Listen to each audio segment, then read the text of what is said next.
이게 나눠 먹는 게 정말 중요해요. 제가 얼마 전에 부산교구 다락방 기도회라고 우리 신부님들 열심히 기도하는 신부님들 모임에 갔어요. 한 70쯤 된 마산교구 신부님이 그런 얘기를 하더라고요.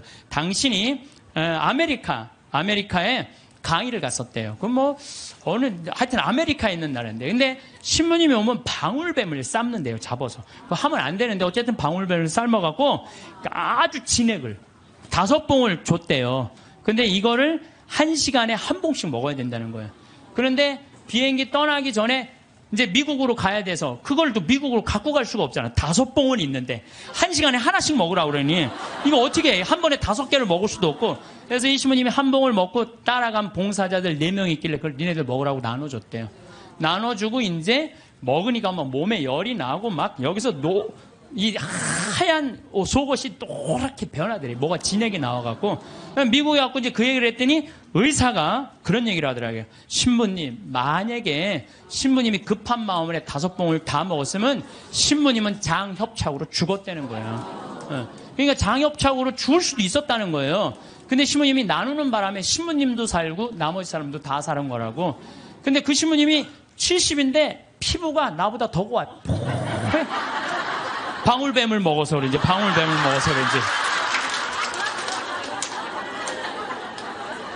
그리고 나눠 먹은 분들도 5년 동안 감기 한 번 안 걸렸다는 거예요. 나누니까 너도 살고 나도 사는 거예요. 혼자 먹으려고 그럴 때 나도 죽고 너도 죽는 거예요. 돈도 똑같아요. 나만 먹으려고 돈 감춰두잖아요. 그럼 나도 못 쓰고 너도 못 쓰면요, 국가적으로도 손해요. 세금 내야 돼요. 이 나라에서 살면 세금 내야죠. 왜 떼어먹어 세금을. 욕심 때문에 망하는 거예요. 도둑놈 심보가 많아요. 아파트 다단계. 제가 항상 제일 경계하는 게 바로 다단계. 우리 교우들 가정방문 가면요, 샴푸 100개, 비누 100개, 무슨 건강식품 막 100개씩 있는 집들 많아요. 그 뭐예요?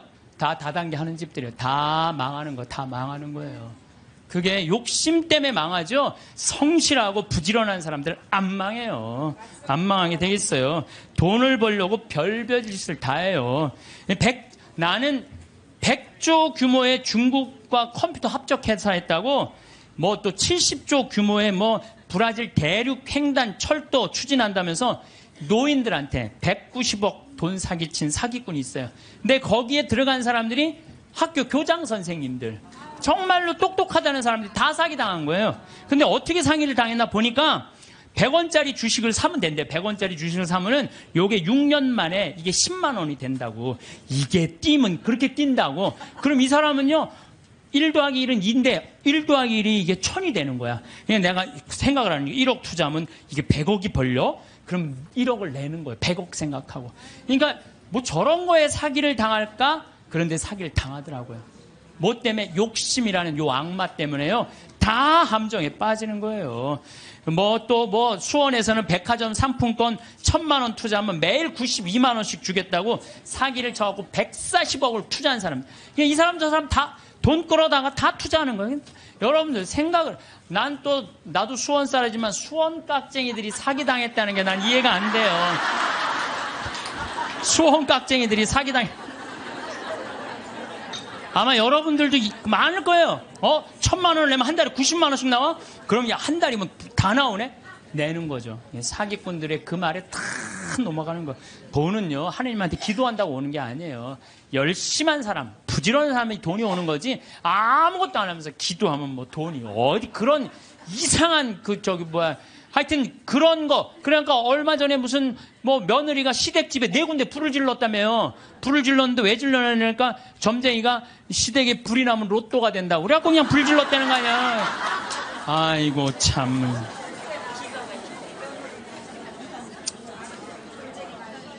무엇 때문에 죽어라 돈을 버는지는 몰라도 욕심을 내도 돈을 벌어서 가치 있게 쓰려고 벌려는 목적보다는 무조건 돈만 벌려고 그러는 사람들 많아요. 무조건 돈만 모으려고 그러는 사람들 많아요. 내가 이 돈을 모아서 어디다 써야 되겠다는 분명한 목적이 있는 사람은요, 지치지 않아요.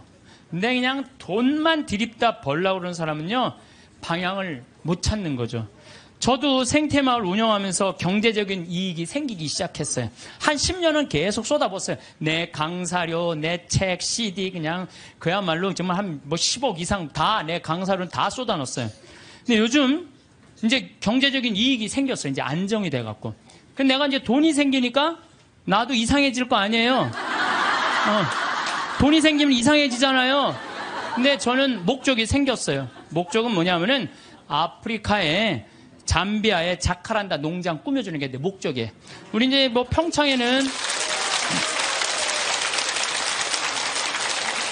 지금 마침 명동에 왔는데 여기 5층에 우리 프란시스코 전교 수녀님들 아프리카에 봉사 가는 수녀님들 사무실에 올라갔어요. 내가 포크레인을 어떻게 할까? 근데 포크레인 그 A10이라고 이렇게 무한궤도 있는 큰 바가지 제대만한 바가지 있는 그걸 살라고 봤더니 2억이 든다는 거예요. 2억이. 근데 내가 2억 모아갖고 포크레인도 사고 트랙터도 사고 다 살라고 그랬는데 포크레인 사면 끝날 것 같아.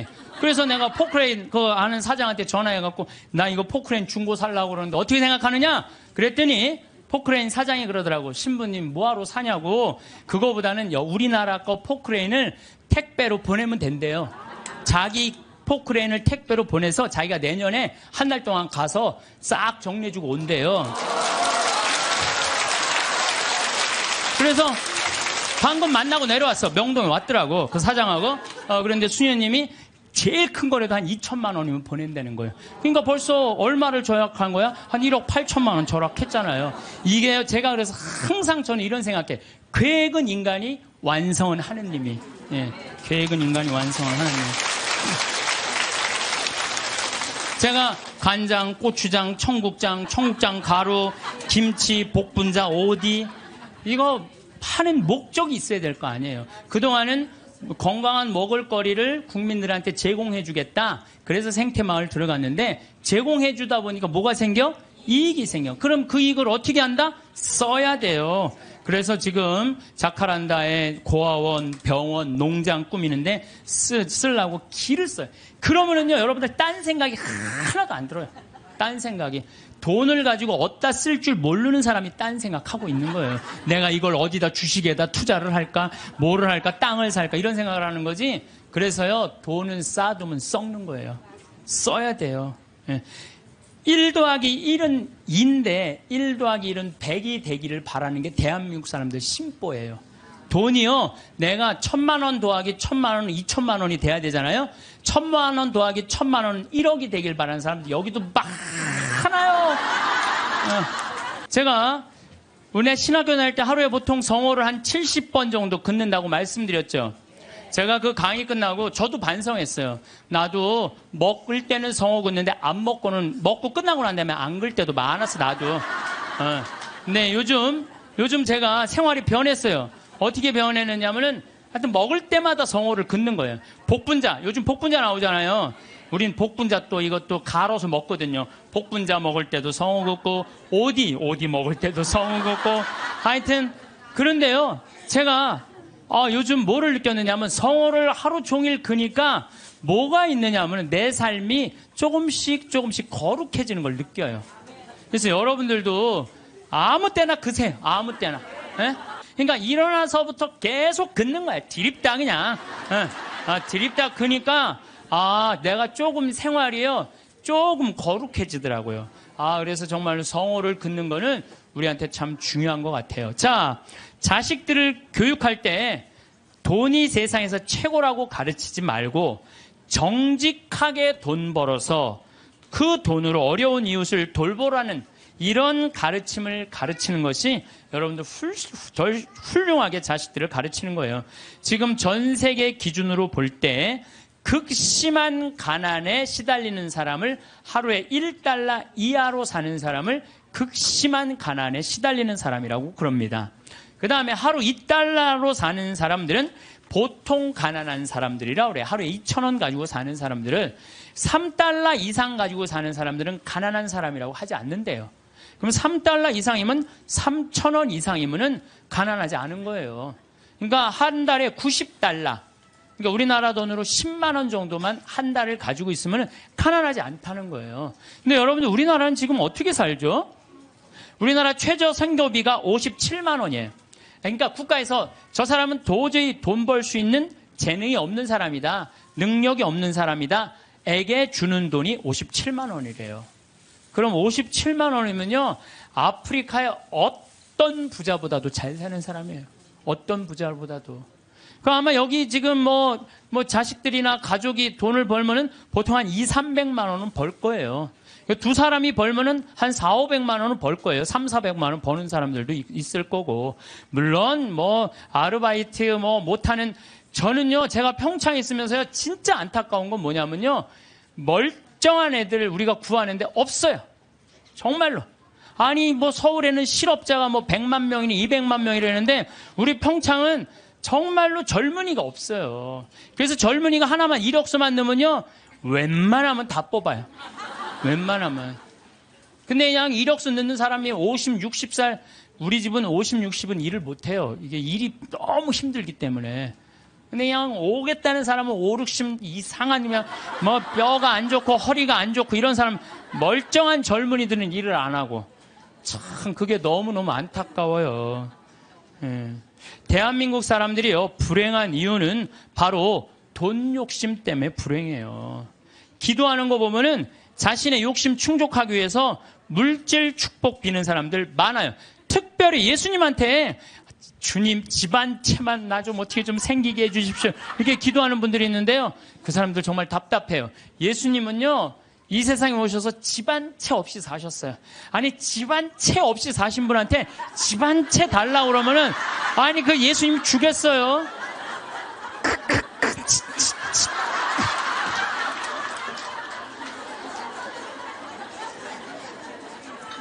예수님께 기도 열심히 청하면 물질의 축복을 받는다는 이야기는 믿음을 가장한 도박이고 강탈이에요.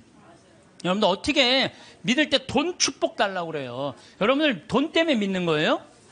여러분들 뭐 때문에 믿는 거예요? 하늘나라 때문에 믿는 거 아니에요? 그러면 하늘나라를 먼저 구해야지. 내가 기도 열심히, 9일 기도 열심히 하면 집 한 채. 아니, 어디 빌 뗄 대고 빌어야지. 집 한 채 없는 분한테, 집 달라고 그러면 돼요. 예수님에게 기도할 내용은 하느님 나라와 그의 정의이지 집이 아니라는 거죠. 재물 축복은 성서에도 이렇게 표현합니다. 잠언 10장 4절을 보면, 게으른 손바닥은 가난을 지어내고 부지런한 이의 손은 부를 가져온다. 얼마 전에 판교 신도시 거기 로또라고 그랬잖아요. 그럼 내가 한 2억에 이제 아파트를 사뒀단 말이에요. 2억짜리를 사두고 10억 뛰게 바라는 사람들 많아요. 그렇죠? 1 더하기 1은 2인데 1 더하기 1은 10이라고 생각하는 거야. 근데 안 뛰었어. 지금 부동산 경기가 엉망이잖아요.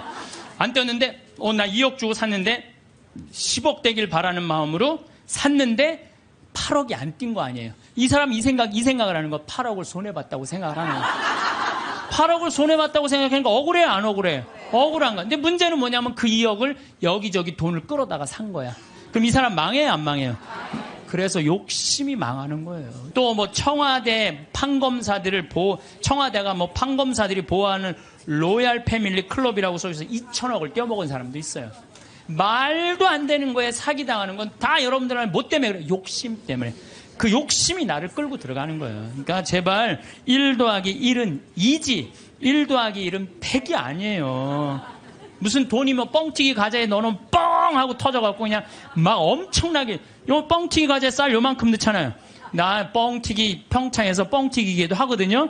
애들 오면은 그 요만한 쌀을 뻥튀기 기계에 넣어요. 그래갖고 막 1시간 정도 열을 가하면 뻥 하면 엄청나게 커지잖아요. 돈이 그렇게 되는데 돈은 절대 그렇지 않아요. 하나하나 쌓이는 거죠. 여러분들, 내가 정말 똑똑하진 않지만 내가 똑똑하지 않은 머리로 생각을 해봤어요. 여러분들 왜 사기를 당하느냐? 나라 경제가 3% 성장한다면요, 은행 이자는 3% 넘기가 힘들어요. 정기 적금을 넣어야 3.9%예요. 오늘 아침에 내가 라디오에서 들었어요. 정기 적금을 넣어야 3.9%예요. 그러면 그걸 3.9% 넣어봤자 1억 넣어봐야 30만 원, 40만 원 나오는 거야. 300만 원, 400만 원 나오는 거야. 1억 넣어야. 한 달에 30만 원 나오는 거야. 1억 넣어야. 그러니까 이 돈 갖고 뭘 해? 근데 어떤 사람이 살살살살 꼬셔요. 여기 펀드에 넣으면은 이게 한 20% 이익이 나와. 이게 너만 알아. 너만. 내가 아무한테도 안 알려주는 거야. 내가 너만 알고 있어. 이거 여기다 넣으면 20%. 1억에 20% 2천만 원이란 말이야. 그럼 한 달에 200만 원씩이면은 어때요? 할만하죠? 그래서 사기를 당하는 거예요. 그래서 국가 경제가 3% 성장이면요, 이자는 3% 넣기가 어려워요. 근데 만약에 15%, 20% 얻을 수 있다라고 말하고 다가오는 사람은요, 100% 사기꾼이라고 생각하면 돼요. 3% 이자에 3.5% 이거는 돼요. 근데 내가 20%까지 불려줄게. 100% 사기꾼이라고 생각하면 돼.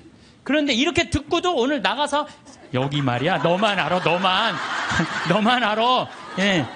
그래? 넘어가는 거죠. 노름, 경마, 강원랜드 도박만 하지 않았어도요, 자녀들과 여행도 다니고 좋은 일도 하고 부부가 함께 여행하고 부모님한테 용돈 드리고 여유롭게 살 사람들 많아요. 근데 저 지금 경마장, 무슨 경정장, 무슨 뭐 전부 다 이 사람들 영혼 망가뜨리는 거예요. 정말 여러분들 그런 거 뭐 재미로 가다가 인생 망치는 거예요. 재미로 가다가. 예. 그 귀중한 돈 제대로 한번 써보지도 못하고 공중에 날리는 사람들 많습니다. 아니 200억 있으면 뭐하러 강원랜드에 갖고 그걸 그냥 날려요. 200억 가지고 고아원도 짓고 어려운 사람 장학재단도 설립하고 버려진 독거 노인들도 돌봤어요. 거기만 쭉 일주일에 돌아다녀도 그렇게 해도요, 인생 의미도 찾고 행복하고 삶의 보람도 느낄 거야. 200억을 날리고 나면 그러니까 거기서 뛰어 죽는 사람 1년에 50명, 60명이 뛰어 죽는다는 거예요. 사기당하는 분들 다 이유가 있어요. 하루아침에 벼락부자시고 지금 욕심 가지고 있는 사람들, 지금 버는 수입보다 더 큰 수입을 벌 수 있다는 말에 현혹될 때, 그래서 전 대박이라는 단어를 싫어해요. 대박이 어디 있어요, 대박이. 그 달 벌어서 내가 500만 원, 300만 원 벌으면 그중에 50만 원, 60만 원 저금해서 한 5년, 10년 해갖고 1억, 2억 맞추고 집 한 채 사고 그 집 사고 또 한 10년 열심히 일해갖고 한 3, 4억 해갖고 퇴직할 때 한 4억, 5억 정도 지니고 그리고 그거 가지고 늙을 때까지 살아가는 거죠.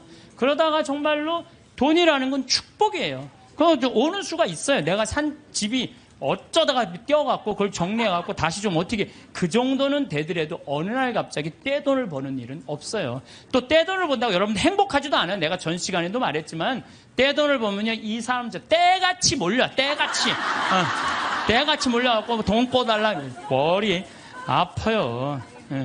여기 계신 분들 이런 분들이 있어요. 입만 열면 돈이 원수라고 말하는 사람. 이렇게 말하는 사람들 사기당할 가능성이 많아요. 돈이 원수야. 이런 사람들 사기당할 가능성이 많아요. 돈이 원수야. 그런데 예수님이 원수를 사랑해라. 그러니까, 내가 돈을 사랑해야 되겠구나. 돈을 너무 사랑하다 보면, 디모데후서 1장 6절, 6장 10절에 보면요, 돈을 사랑하는 것이 모든 악의 뿌리입니다. 돈을 따라다니다가 길을 잃고 신앙을 떠나서 결국 격심한 고통을 겪는 사람들도 있습니다. 그래서 여러분들 사기당하기 싫으면요, 사기꾼들의 특징이 있어요. 호화롭거나 명품 이야기 많이 하면서 입만 열면 대박 터진다고 말하는 사람들, 이런 사람들 사기꾼들 가능성이 많아요. 자신이 뭐 누구 유명인 영화배우, 무슨 국회의원, 무슨 정치인들 안다고 맨날 입만 열면 얘기하는 사람들 사기꾼일 가능성이 많다는 거예요. 전화번호가 이유도 없이 자주 바뀌는 사람들, 여러분들 전화번호 그냥 끝까지 쓰는 사람들 있죠? 이 사람들 사기꾼들 아니에요. 근데 그냥 전화번호 또 바뀌었어, 이 사기꾼일 가능성이 많다는 거예요. 그리고 또 누가 사기꾼이, 지금 오늘 계약하지 않으면 이 기회는 다시 오지 않는다. 이렇게 꼬시는 사람들, 이거 사기꾼 며칠 전에 우리 부관장 신부님이, 우리 생태마을에 부관장 신부님이 있는데 아주 젊은 신부, 이제 30살 막 된 신부인데, 이 신부는 조혈 모세포를 기증을 했어요. 조혈 모세포를 기증해갖고 작년에 어떤 아가씨가, 맞는 아가씨가 있대. 이게 20만 분의 1의 확률이라는데 맞는 아가씨가 갖고 작년에 기증을 했어요. 근데 이 아가씨가 또 좀 안 좋았나 봐. 그래서 얼마 전에 가서 그걸 기증을 했어요. 또 기증을 하고, 이제 평창이니까 무슨 빈센트 병원에 가서 기증을 했는데, 이제 이게 내가 그 골수가 찼는지 안 찼는지 확인을 해야 되는데, 평창에서 수원까지 나가기 좀 그렇잖아요. 그래서 근처 의료원에서 할 수 있대. 그래서 평창 의료원에 가갖고 화보니까 골수가 다 찼다고. 근데 차 갖고 이제 나오는데 딱 트럭에서 한 사람이 딱 나오더니 저기 뭐야 저 손님 내가 홍삼을 이게 배달을 왔는데 이게 한 2박스가 남아갖고 이걸 싣고 가도 어차피 이거 버릴 거니까 이거 손님 좀 사라고 그러더래요. 그래서 황 신부가 나한테 신부님 사기꾼이야 사기꾼. 꼭 이상하게 이거 오늘 그래 참 이거 아니 나같이 저는 안 순진해요. 예. 우리 부관장 같이 순진한 사람은 당해요. 그러니까 여러분들 정말 지혜로워야 돼. 예? 정말 뱀 같은 지혜가 있어야 돼요. 사기 안 당하려면은. 그래서 오늘 와서 강의 무슨 성가정 영성피정에 내가 사기 안 당하는 법도 가르쳐주고.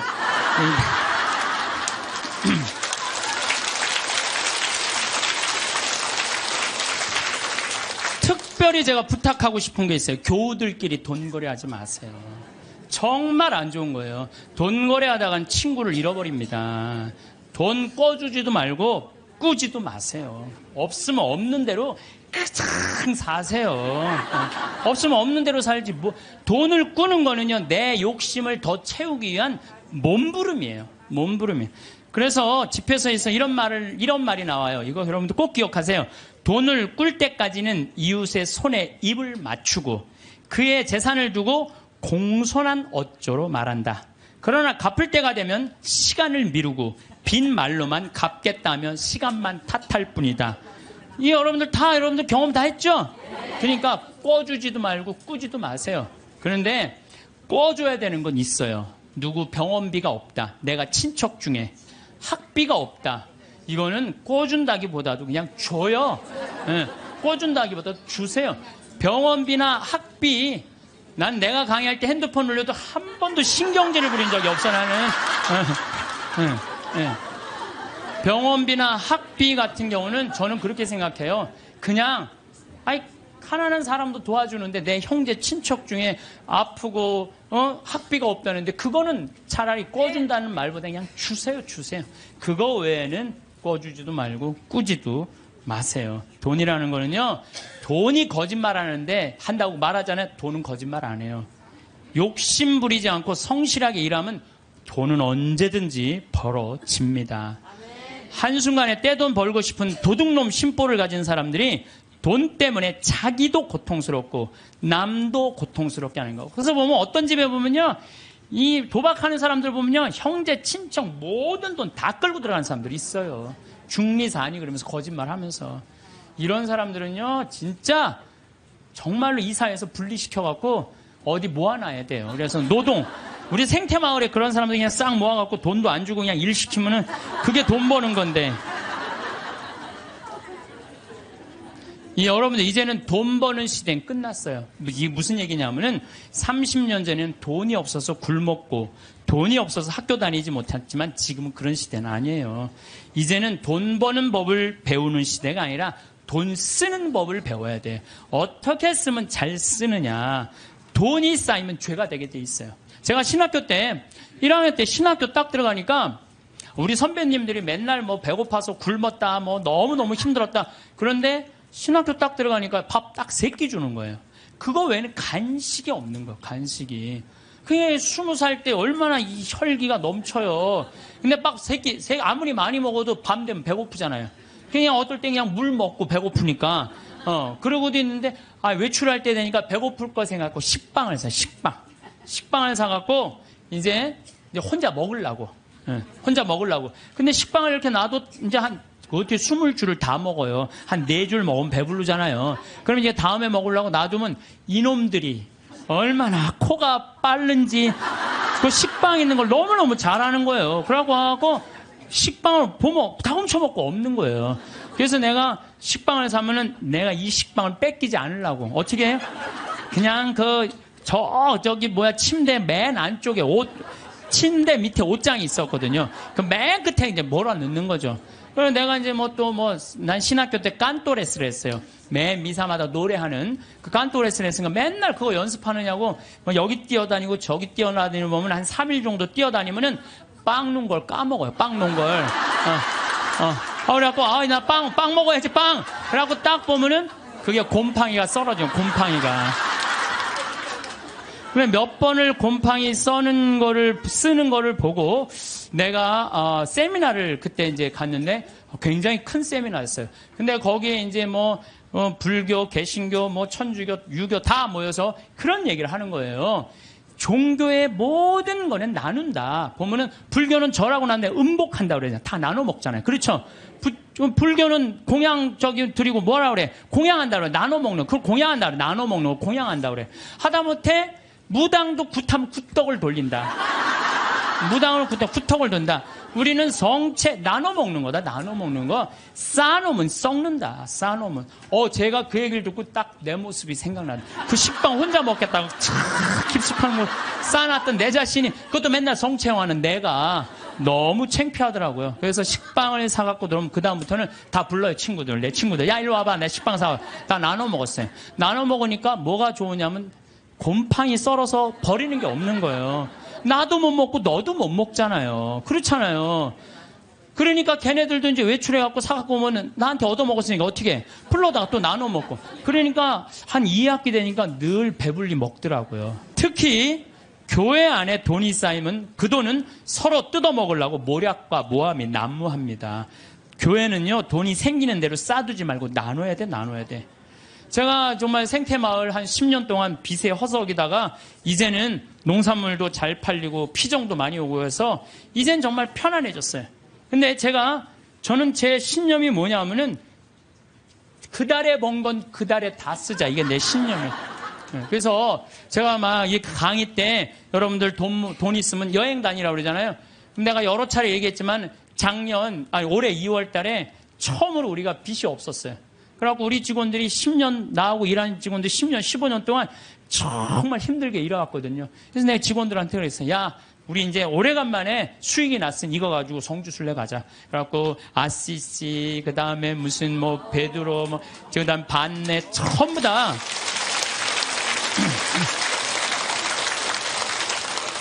여러분들, 돈은요, 쓴 것만 내 돈이에요. 쓴 것만 내 돈. 여기 계신 분들 재산이 100억 있었는데 하나도 안 썼어. 그분은요, 거지예요, 거지. 하나도 안 썼으면. 근데 재산이 100억 있어. 근데 그 100억을 가지고 여행도 다니고 맛있는 것도 먹으러 다니고 또 가난한 사람도 도와주고 어려운 아프리카, 우리 잠비아도 1,000만 원 기증하고. 이 쓴 것만 내 돈이에요. 쓴 것만. 내가 본당 신부할 때도 정말로 부자들 많았어요. 근데 그 부자들 한 푼도 안 써. 그러면은 어떻게 이렇게 없어 보이는지. 없어 보여요. 한 푼도 안 쓰는 부자는요, 없어 보여요. 근데 정말로 부자면서도 때 따라 철 따라 시모님 이거 필요하실 때 쓰세요. 이거 어려운데 도와주세요. 시모님 이번에 사업. 그 사람들은요, 정말 있어 보이더라고요. 있어 보여요. 돈은 우리 인생을 행복하게 해주는 도구지 목적이 아니에요. 우리나라에 1971년 3월 11일 날 76세로 세상을 떠난 유일양행의 설립자인 유일한 박사님은요, 모든 재산을 공익단체 다 기부했어요. 그리고 주식조차도 직원들한테 다 나눠줬어요. 정말로 멋있는 분이죠. 정말로 기업가의 모습을 보여준 거예요. 또 그 딸도 미국에 가서 전 재산 떠나면서 세상에 다 기부하고 세상 떠났어. 딸도. 아버지가 그러니까 딸도 그러는 거예요. 아버지가 그러니까. 카네기도 전 재산 기부했고 2,500곳에 도서관을 줘줬어요. 카네기. 그리고 워렌 버핏, 빌 게이츠, 걔네들 둘이 낸 게 1,000억 달러예요. 1,000억 달러. 둘이 낸 게. 다 내는 거죠. 다. 왜? 그 사람들은 누구를 상대해서 돈 벌었다고 생각해? 자기네들 국민을. 그러니까 미국 갑부들은 보면요, 다 미국에 가보면요, 그 부자들이 다 기증하고 갖고 몇백억, 몇천억씩. 그걸로 사회가 건강하게 돌아가는 거예요. 우리나라에도 좀 그렇게 살짝 미치는 부자가 좀 나왔으면 좋겠어요. 네. 마태복음 19장 16절, 26절에 보면은요, 하느님의 계명을 충실히 지킨 부자 청년에게 예수님이 이렇게 말씀하세요. 내가 완전한 사람이 되려거든 가서 너의 재산을 팔아 가난한 이들에게 주어라. 그러면 내가 하늘에서 보물을 차지하게 될 것이다. 그리고 와서 나를 따라라. 그러나 그 젊은이는 슬퍼하면서 떠났어요. 왜?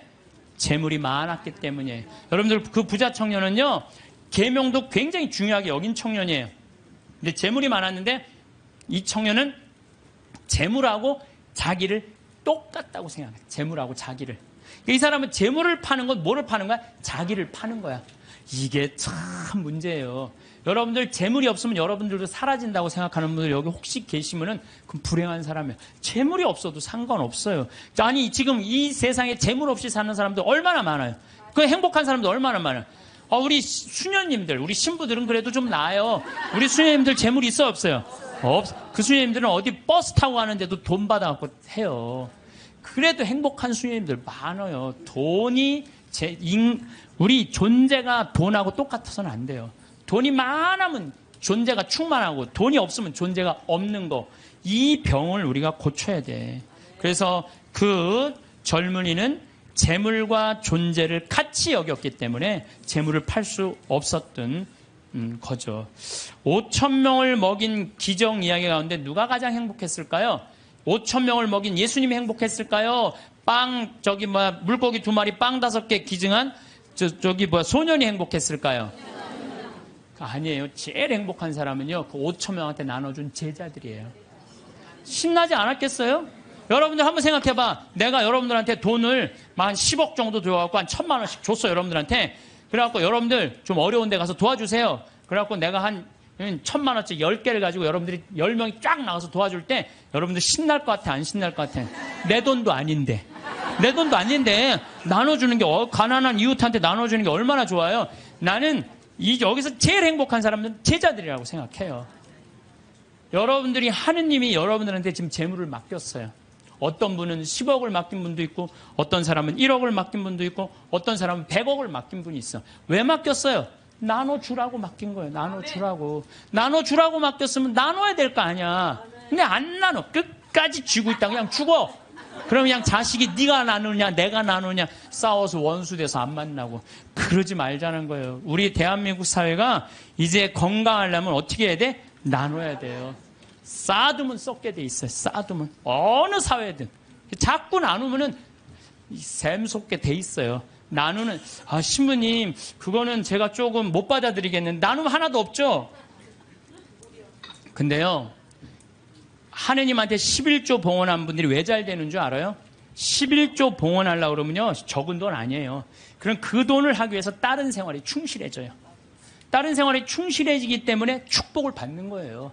나누는 사람들은요, 생각이 건강하기 때문에요, 사기도 안 당하고 유혹도 안 당해요. 그렇기 때문에 그런 분들은 재물 관리도 잘 할 수 있는 거예요.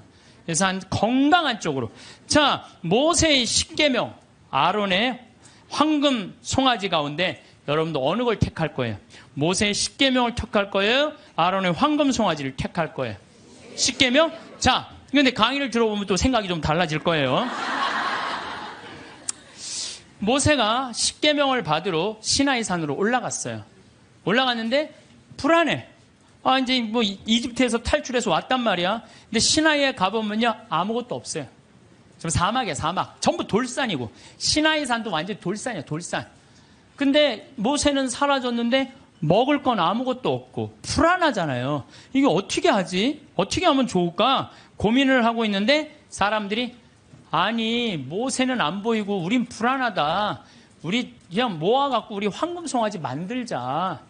그래? 황금송아지? 그래, 좋다. 황금송아지 만들자. 근데 당시에 유대라는 땅, 시나이라는 땅은요, 척박하게 이를 데 없었어요. 그 척박한 땅을 가르려면 누가 있어야 돼? 소가 있어야 돼요. 소가 없으면 농사 못 져요. 소가 없으면. 소가 쟁기로 이랑과 고랑을 만들어줘야 돼요. 그래서 이랑이 높아야 돼. 이랑이 높아야지 씨를 이렇게 넣으면은 씨들이 바람에 잘하고, 고랑이 있어야지 물도 잘 빠지고. 그러니까 그걸 사람 손으로 하려면 농사 못 져요. 그러니까 이스라엘 사람들에게 있어서 소는 그냥 소가 아니에요. 이건 생명하고 똑같은 거예요. 그리고 그냥 소예요? 뼈 주지, 우유 주지, 고기 주지, 가죽 주지. 그러니까 이 황금 송아지, 우리가 그냥 생각하는 그런 송아지가 아니에요. 이 사람들한테는 모든 걸 다 주는 거예요. 그러니까 황금 송아지를 딱 하면 마음이 놓여 안 놓여? 놓이잖아요. 저게 우리를 먹여 살리는 거예요. 십계명 무슨 십계명이 밥 먹여줘. 그래갖고 그냥 이 십계명 그냥 다 때려치고 그냥 황금 송아지 속에서 그냥 제가 이 고추 농사를 지면은요 많은 사람들이 저한테 그래요. 시면 어떻게 농약을 안 치고 어떻게 고추 농사를 짓느냐고. 돼요. 왜냐하면은요 이 고랑이 보통 우리 농사 짓는 분들 고랑이 20cm도 안 돼요. 근데 우리는 거의 50cm 정도 넓어요. 고랑이. 이랑도 높고. 이게 50cm 넓으면은요, 아이고, 저게 무슨 농사야? 그럴 것 같은데요. 고랑이 넓으면요, 바람이 잘 통해요. 바람이 잘 통하면 병이 안 들어. 역병 뭐 이런 거 안 들어요. 그런데 보면은 바닥바닥해. 그러니까 처음에 우리 저기 도돈리, 응암리 주민들이 신부님 그렇게 해서 농사를 어떻게 짓느냐고. 근데 놀라운 거는요, 이 고추가 열릴 때 보면요, 이 대가 견디질 못해요. 너무 많이 열려갖고. 그래서 제가 그걸 보면서 농사도 욕심 부리면 안 돼요. 그리고 내가 정말 놀라운 거는 감 있잖아, 감이요, 5월달만 되면은요, 이렇게 자라다가요, 그 애를 다 조절을 자기네들 느껴요. 그래갖고 올해는 좀 많이 괜찮을 것 같다. 그러면 그런데 올해는 좀 날이 좀 괜찮을 것 같다. 감이 다 알아요. 그래갖고 다 떨어뜨려요. 보면은 5월달에 가면 감 조그만 거 다 떨어져 있어요. 감 하시는 분들 아시죠? 그 왜냐면 자기가 조절하는 거야. 그러면은 감이 아주 튼실하게 열리는 거야. 아니 우리 지금 토마토 하고 있지만 토마토 이거 꽃을 안 따주잖아요. 조그맣게 열리고 커지지는 않아요. 그러니까 뭔가 포기를 해야 돼요. 포기를 해야 돼. 그러니까 이랑 고랑 어쨌든 이 사람들은 그 이랑과 고랑을 만들어주는 누가 고마워? 황금 송아지가 고마운 거예요. 여러분들 여기 계신 분들 십계명보다는 황금 송아지 집에 가보면 황금 송아지 한 마리씩 다 아니 집에는 없어도 머릿속에 황금 송아지 있는 분들 많아요. 근데요 계명을 택할 것이냐 황금 송아지를 택할 것이냐 이건 여러분들 잘 생각해야 돼요. 황금 송아지는 세상이에요. 계명은 하느님이고 내가 뭘 붙잡고 살 것이냐. 하느님 붙잡고 산다고 돈 축복 안 받는 거 아니야. 제가 말씀드렸지만 정말로 하느님 뜻대로 살아가면 이 사람들 재물 쌓여요. 이 사람이 사기를 당하겠어요. 엄한 짓을 하겠어요. 성실하게 살면 돈 쌓여요. 다 엎어지는 건 다 1 더하기 1은 100이라고 믿는 사람들이 다 엎어지는 거지 1 더하기 1은 2라고 생각하는 사람들은 안 엎어집니다. 예, 망하지 않아요. 예.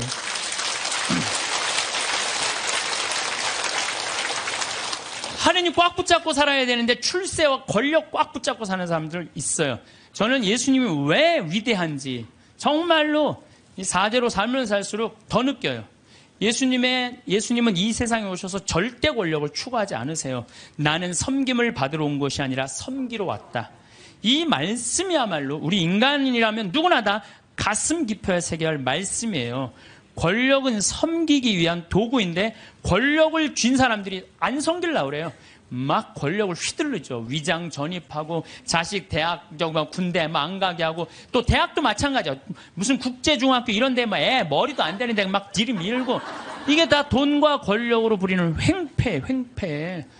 지난번에도 말씀드렸지만 우리나라 대통령들 최고 권력 가진 사람들 어떻게 됐어요?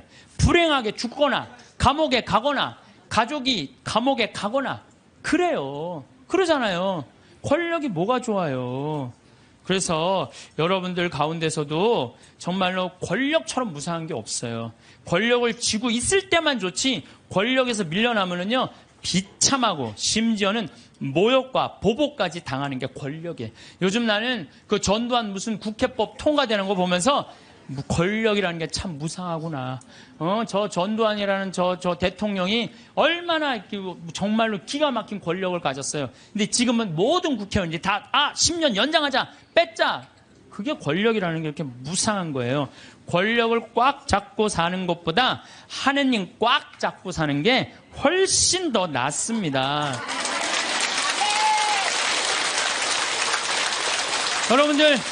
여러분들 이 생각을 해봐요. 하느님 아버지처럼 대단한 권력 가진 사람이 어디 있어요? 그렇죠? 그 아버지 꽉 잡고 가슴에 하늘나라 여권 있으면 됐지. 뭘 더 욕심을 펴요. 밥 새끼 얻어먹으면 됐지. 예. 여러분들 고통스러운 거는 왜 내가 나한테 돈이 없을까? 내가 돈이 있으면 정말로 멋지게 살아볼 텐데 돈 없어도요 멋지게 살아요. 마음이 건강하고 생각이 바른 사람은요, 돈 없어도 건강에 살아요. 근데 이 정신이 썩은 사람은요, 100억을 갖다 줘, 1000억을 갖다 줘. 다 소용없어요. 다 소용없어요. 그래서 뭐가 우리 마음 안에는 하느님의 계명이 있어야지 황금 송아지가 있으면 안 돼요. 그래서 오늘 여러분들 마음 안에 혹시 내가 지금 나를 괴롭히는 건 뭐 때문이야? 황금 송아지가 날 지금 끊임없이 그 뿔이 내 가슴을 받는데도 그래도 좋아. 나는 황금 송아지 뿔에 받쳐도 좋아. 나는 죽어도 좋아. 예, 그러시지 마시기를 정말로 바라겠습니다. 저는 나중에 하느님 앞에 갔을 때 너 어떻게 살아왔느냐? 저 대통령인데요. 너 어떻게 살아왔는데? 나 신부였는데? 너 어떻게 살아왔는데? 나 장관이었는데요? 너 어떻게 살았는데? 나 구역장이었는데? 너 어떻게 살아왔느냐? 뭐 어떻게 살아요? 너 어떻게 살아왔는데? 저는요, 하느님, 장관도 아니고 대통령도 아니고 신부도 아니었는데요. 가난하고 헐벗고 불쌍하고 감옥에 갇히고 병들고 목마른 사람들한테 물 한 잔 나눠주려고 노력을 하고 살았어요. 너 하늘나라. 베드로 성인이 너 하늘나라. 저는 장관인데요. 전 대통령인데요. 전 신부인데요. 계속 시험에 계속 떨어지는 거예요. 마태오복음 25장만 읽어보면요. 우리가 하늘나라를 어떻게 통과하는지 너무너무 잘 써 있어요. 그래서 여러분들 마지막 날 하늘나라 여행 떠날 때 쫙 여권 내놓고 이 은행 통장 잔고 뭐 어떤 잔고가 필요해?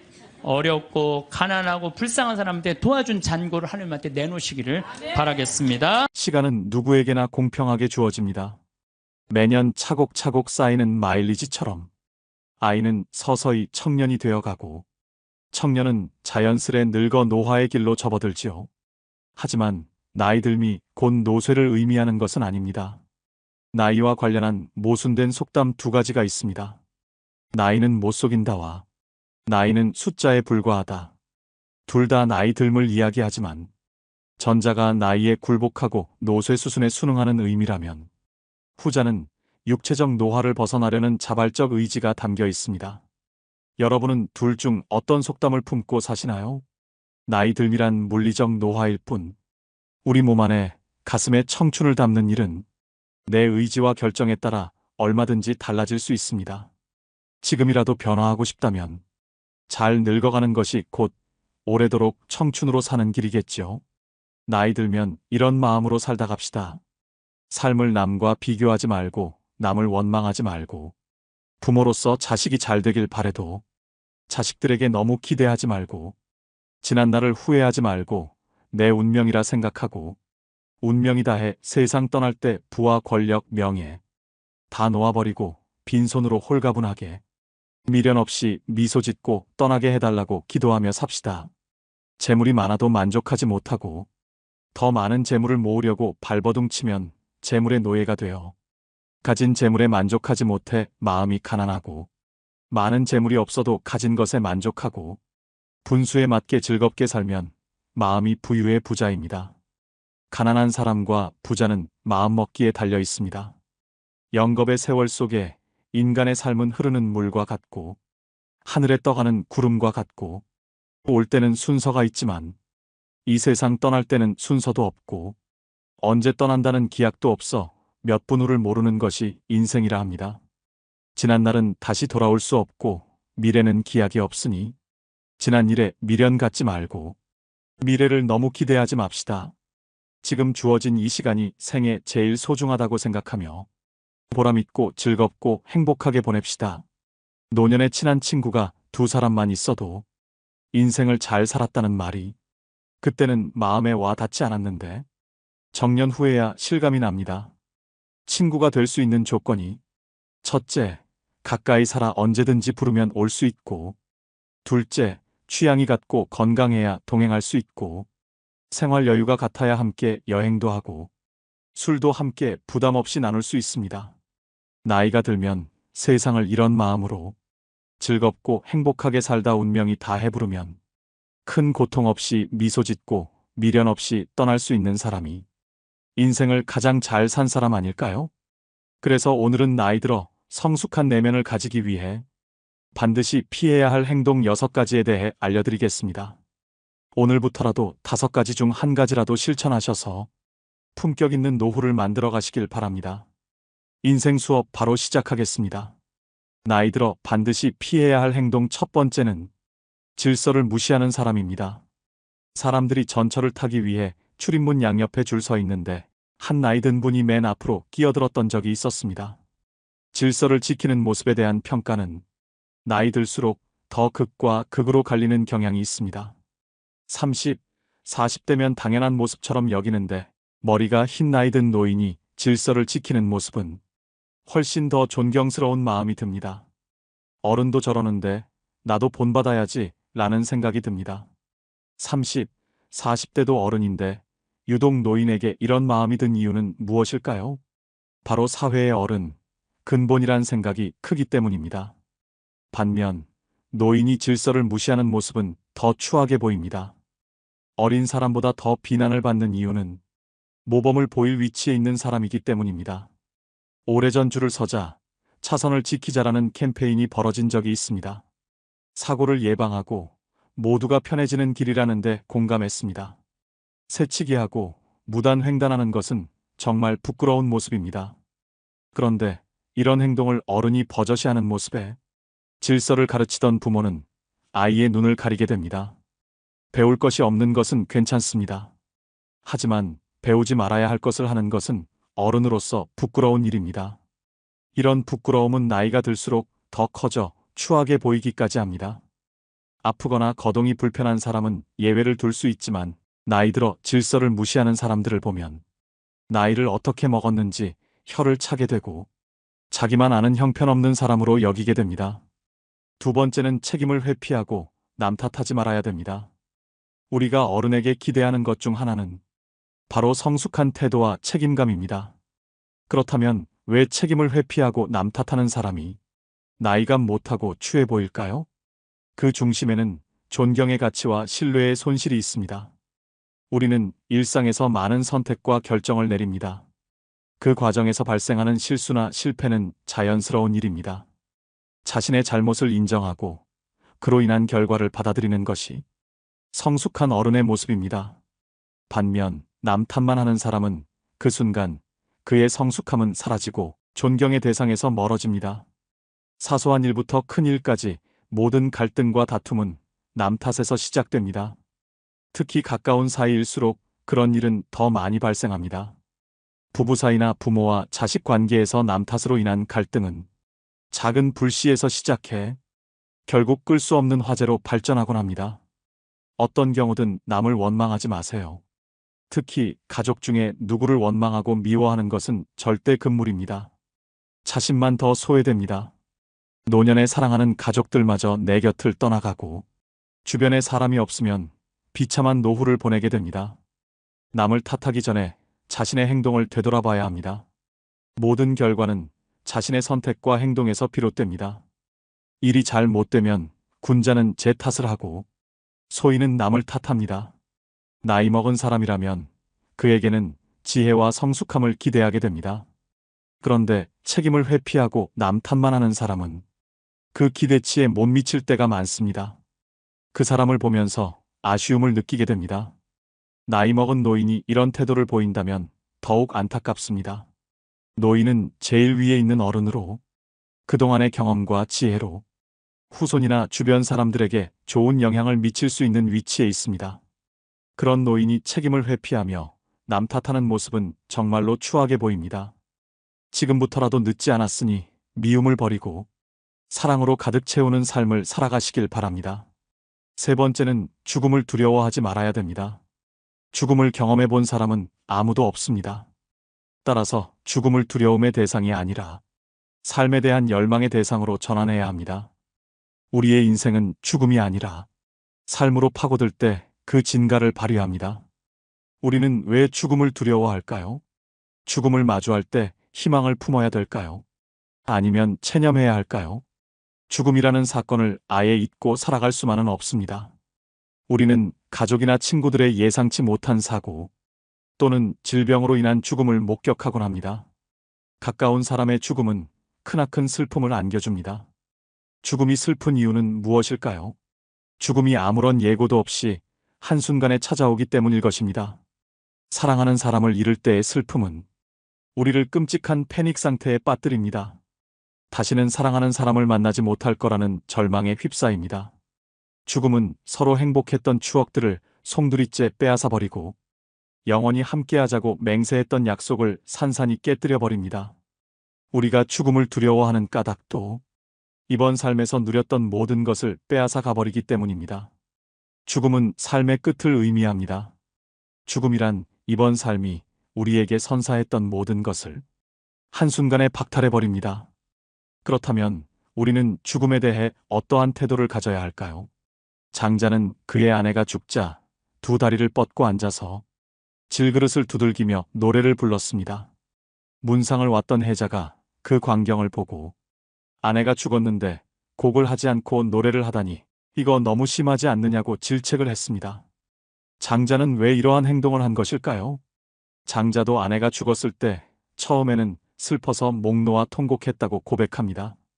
하지만 곧 장자는 사계절이 되풀이해서 흘러가는 것과 마찬가지로 죽음은 소멸이 아니라 변화의 과정이라는 하늘의 운명을 깨달았습니다.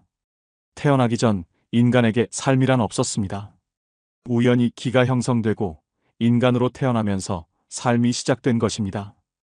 죽음이란 이제 다시 변화의 과정을 통해 태어나기 전으로 돌아가는 것입니다. 우리에게는 가족의 죽음이든 자신의 죽음이든 운명으로 받아들이는 태도가 필요합니다. 인간이 죽는다면 그저 태어나기 전으로 돌아갈 뿐입니다.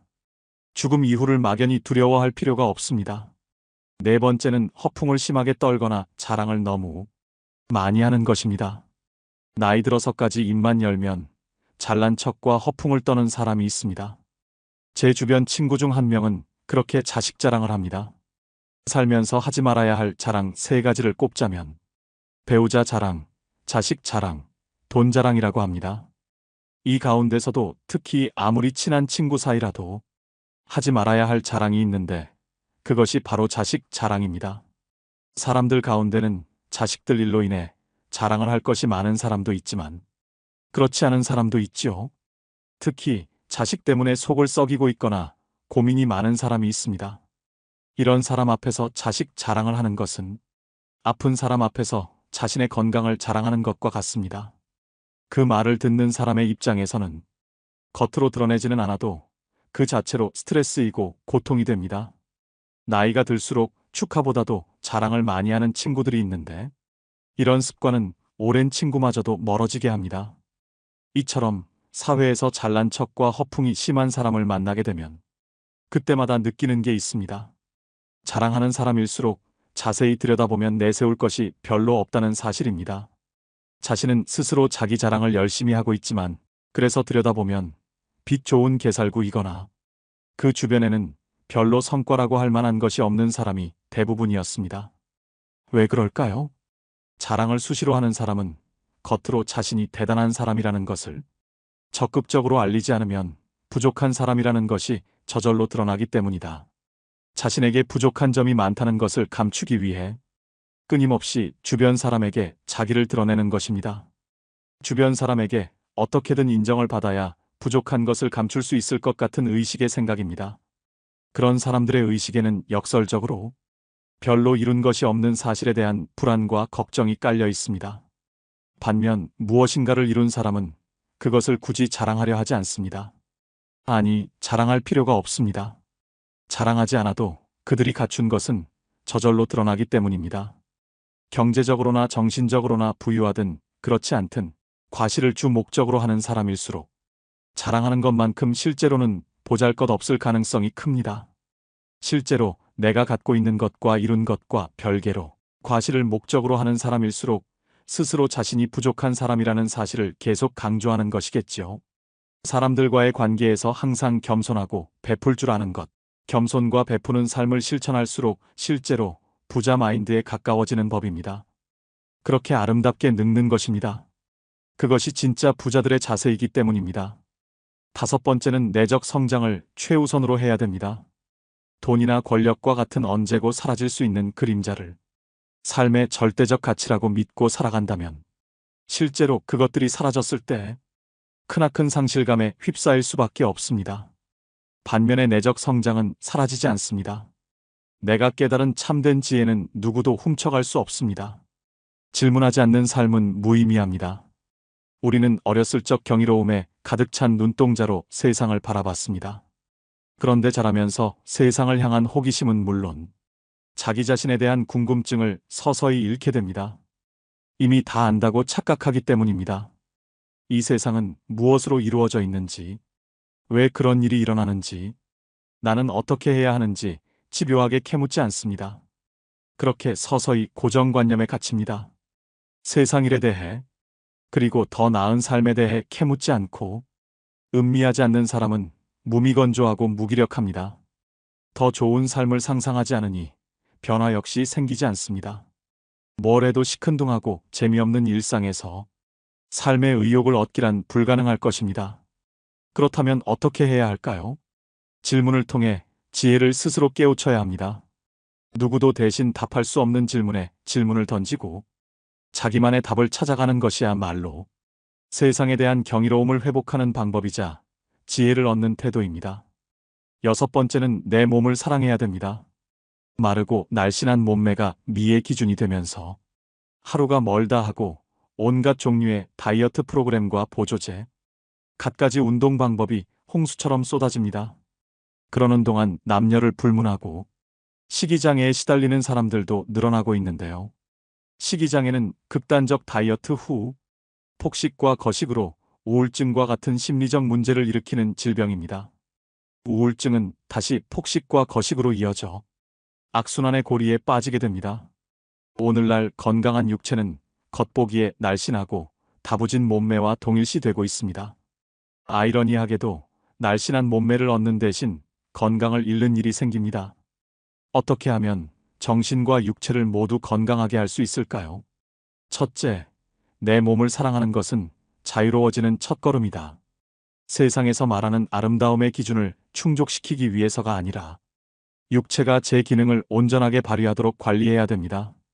남에게 보여주려고 인생을 낭비하지 마세요. 둘째, 마음의 허기를 정신적으로 채우는 것이다. 마음이 허해서 먹는다라는 말이 있습니다. 우리는 우울한 기분이나 불안, 허전함을 음식을 먹으며 채우곤 합니다. 그러고는 자책감과 우울감, 자기 혐오를 느낍니다. 불안하거나 우울하다면 식욕을 채우는 것 외에 다른 방법을 찾아보세요. 인간관계에서 만족감을 얻을 수도 있고 취미생활로 일상을 풍요롭게 만들 수도 있습니다. 중요한 건 허한 내 마음을 알아주는 것입니다. 잃어버린 만족감을 자기 자신에게 돌려주려 노력할 때 공허하고 외롭고 혼란스러운 마음에 그늘이 걷히게 됩니다. 세상에서 말하는 아름다움의 기준을 충족시키기 위해서가 아니라 육체가 제 기능을 온전히 발휘하도록 관리해야 합니다. 남에게 보여주려고 인생을 낭비하지 말고 타인에게 맞춰진 모습으로 스스로를 뜯어고치려 하지 말아야 합니다. 오늘의 영상 어떠셨나요? 사람들은 이미 지나버린 시간 속에 후회스럽다 말을 자주 합니다. 그때 참았더라면, 그때 잘했더라면, 그때 알았더라면, 그때 조심했더라면, 훗날의 지금이 바로 그때가 될 텐데, 지금은 아무렇게 보내면서 어리석게도 오늘도 자꾸 그때만 찾고 있습니다. 게으른 사람에겐 돈이 따르지 않고 변명하는 사람에겐 발전이 따르지 않는다고 합니다. 자기만 생각하는 사람에겐 사랑이 따르지 않고 비교하는 사람에겐 만족이 따르지 않으며 거짓말하는 사람에겐 희망이 따르지 않고 간사한 사람에겐 친구가 따르지 않지요. 세상을 아름답게 살려면 꽃처럼 살면 되고 세상을 편하게 살려면 바람처럼 살아가야 합니다. 꽃이란 자신을 자랑하지도 남을 미워하지도 않으며 바람은 어떤 그물에도 걸리지 않고 험한 산도 아무 생각 없이 쉽게 오릅니다. 그러니 나이 들어서는 꽃처럼 바람처럼 살아가야 합니다. 사람은 태어나면서부터 변해가는데 그것을 성장이나 노쇠라 합니다. 죽어가는 과정이기도 하지요. 나이가 들면서 늙어가는 이도 있고 낡아지는 이도 있고 익어가는 이도 있습니다. 여러분은 어느 쪽에 해당하시나요? 노인이라고 다 똑같은 것은 아닙니다. 아름답게 늙어가기 위해서는 세상의 변화에 발맞춰 현재 진행형으로 바뀌어야 합니다. 마지막으로 정지용의 시 향수 들려드리면서 오늘의 영상 마무리하겠습니다. 넓은 벌 동쪽 끝으로 예시약이 지줄대는 실개천이 휘돌아 나가고 얼룩배기 황소가 해설피 금빛 게으른 울음을 우는 곳, 그곳이 차마 꾸맨들 이칠리야. 질화로에 재가 식어지면 비인 밭에 밤바람 소리 말을 달리고 엷은 졸음에 겨운 늙으신 아버지가 집벽에를 돋아 고이시는 곳, 그곳이 차마 꾸맨들 이칠리야. 흙에서 자란 내 마음, 파란 하늘빛이 그리워 함부로 쏜 화살을 찾으려 풀섭 이슬에 함초롬 휘적시던 곳, 그곳이 차마 꾸맨들 이칠리야. 전설바다에 춤추는 밤물결 같은 검은 귀민머리 날리는 어린 누이와 아무렇지도 않고 예쁠 것도 없는 사철 발 벗은 아내가 따가운 햇살을 등에 지고 이삭 줍던 곳, 그곳이 차마 꾸맨들 이칠리야. 하늘에는 섞은 별, 알 수도 없는 모래성으로 발을 옮기고 서리까마귀 우지짓고 지나가는 초라한 지붕, 흐릿한 불빛에 돌아앉아 도란도란 거리는 곳, 그곳이 차마 꾸맨들 이칠리야. 제가 은혜 신학교 다닐 때 하루에 보통 성호를 한 70번 정도 긋는다고 말씀드렸죠. 제가 그 강의 끝나고 저도 반성했어요. 나도 먹을 때는 성호 긋는데 안 먹고는, 먹고 끝나고 난 다음에 안 글 때도 많았어, 나도. 근데 요즘 제가 생활이 변했어요. 어떻게 변했느냐면은 하여튼 먹을 때마다 성호를 긋는 거예요. 복분자, 요즘 복분자 나오잖아요. 우린 복분자 또 이것도 갈아서 먹거든요. 복분자 먹을 때도 성호 긋고, 오디 먹을 때도 성호 긋고, 하여튼 그런데요, 제가 요즘 뭐를 느꼈느냐면 성호를 하루 종일 그니까 뭐가 있느냐면 내 삶이 조금씩 거룩해지는 걸 느껴요. 그래서 여러분들도 아무 때나 그세요. 아무 때나. 예?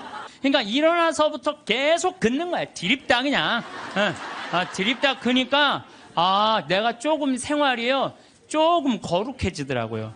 그래서 정말 성호를 긋는 거는 우리한테 참 중요한 것 같아요. 자, 자식들을 교육할 때 돈이 세상에서 최고라고 가르치지 말고 정직하게 돈 벌어서 그 돈으로 어려운 이웃을 돌보라는 이런 가르침을 가르치는 것이 여러분들 훌륭하게 자식들을 가르치는 거예요. 지금 전 세계 기준으로 볼 때 극심한 가난에 시달리는 사람을, 하루에 1달러 이하로 사는 사람을 극심한 가난에 시달리는 사람이라고 그럽니다. 그 다음에 하루 2달러로 사는 사람들은 보통 가난한 사람들이라 그래요. 하루에 2,000원 가지고 사는 사람들을 3달러 이상 가지고 사는 사람들은 가난한 사람이라고 하지 않는데요. 그럼 3달러 이상이면 3,000원 이상이면은 가난하지 않은 거예요. 그러니까 한 달에 90달러. 그러니까 우리나라 돈으로 10만 원 정도만 한 달을 가지고 있으면 가난하지 않다는 거예요. 근데 여러분들 우리나라는 지금 어떻게 살죠? 우리나라 최저 생계비가 57만 원이에요. 그러니까 국가에서 저 사람은 도저히 돈 벌 수 있는 재능이 없는 사람이다, 능력이 없는 사람이다 에게 주는 돈이 57만 원이래요. 그럼 57만 원이면요, 아프리카의 어떤 부자보다도 잘 사는 사람이에요. 어떤 부자보다도. 그럼 아마 여기 지금 뭐 자식들이나 가족이 돈을 벌면은 보통 한 200~300만 원은 벌 거예요. 두 사람이 벌면은 한 400~500만 원은 벌 거예요. 300~400만 원 버는 사람들도 있을 거고. 물론 아르바이트 못하는, 저는요, 제가 평창에 있으면서요, 진짜 안타까운 건 뭐냐면요, 멀쩡한 애들을 우리가 구하는데 없어요. 정말로. 아니 서울에는 실업자가 100만 명이니 200만 명이라는데 우리 평창은 정말로 젊은이가 없어요. 그래서 젊은이가 하나만 이력서만 넣으면요, 웬만하면 다 뽑아요. 웬만하면. 근데 그냥 이력서 넣는 사람이 50, 60살, 우리 집은 50, 60은 일을 못해요. 이게 일이 너무 힘들기 때문에. 근데 그냥 오겠다는 사람은 5, 60 이상하면 뼈가 안 좋고 허리가 안 좋고 이런 사람, 멀쩡한 젊은이들은 일을 안 하고. 참 그게 너무너무 안타까워요. 대한민국 사람들이요, 불행한 이유는 바로 돈 욕심 때문에 불행해요. 기도하는 거 보면은 자신의 욕심 충족하기 위해서 물질 축복 비는 사람들 많아요. 특별히 예수님한테 주님 집안채만 나 좀 어떻게 좀 생기게 해주십시오, 이렇게 기도하는 분들이 있는데요, 그 사람들 정말 답답해요. 예수님은요, 이 세상에 오셔서 집 한 채 없이 사셨어요. 아니, 집 한 채 없이 사신 분한테 집 한 채 달라고 그러면은, 아니, 그 예수님 주겠어요?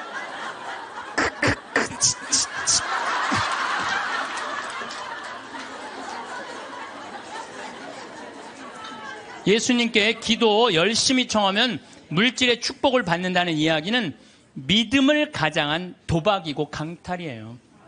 여러분들 어떻게 믿을 때 돈 축복 달라고 그래요? 여러분들 돈 때문에 믿는 거예요? 여러분들 뭐 때문에 믿는 거예요? 하늘나라 때문에 믿는 거 아니에요?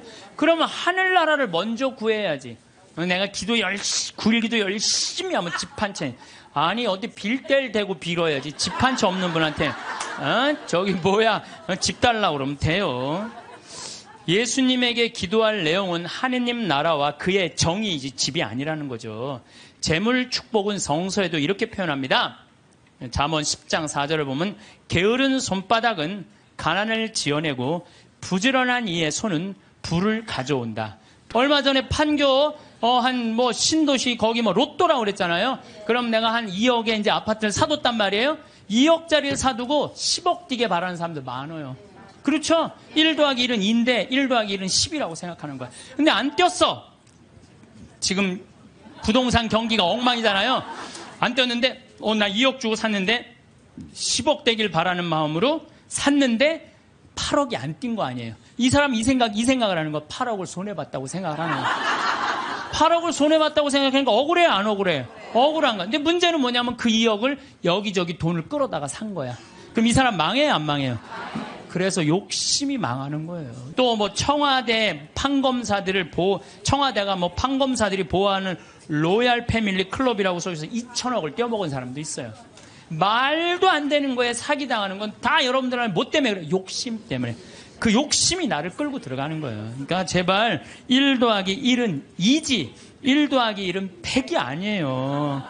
무슨 돈이 뻥튀기 과자에 넣어놓으면 뻥 하고 터져갖고 그냥 막 엄청나게 요 뻥튀기 과자에 쌀 요만큼 넣잖아요. 나 뻥튀기 평창에서 뻥튀기 기계도 하거든요. 애들 오면은 그 요만한 쌀을 뻥튀기 기계에 넣어요. 그래갖고 막 1시간 정도 열을 가하면 뻥 하면 엄청나게 커지잖아요. 돈이 그렇게 되는데 돈은 절대 그렇지 않아요. 하나하나 쌓이는 거죠. 여러분들, 내가 정말 똑똑하진 않지만 내가 똑똑하지 않은 머리로 생각을 해봤어요.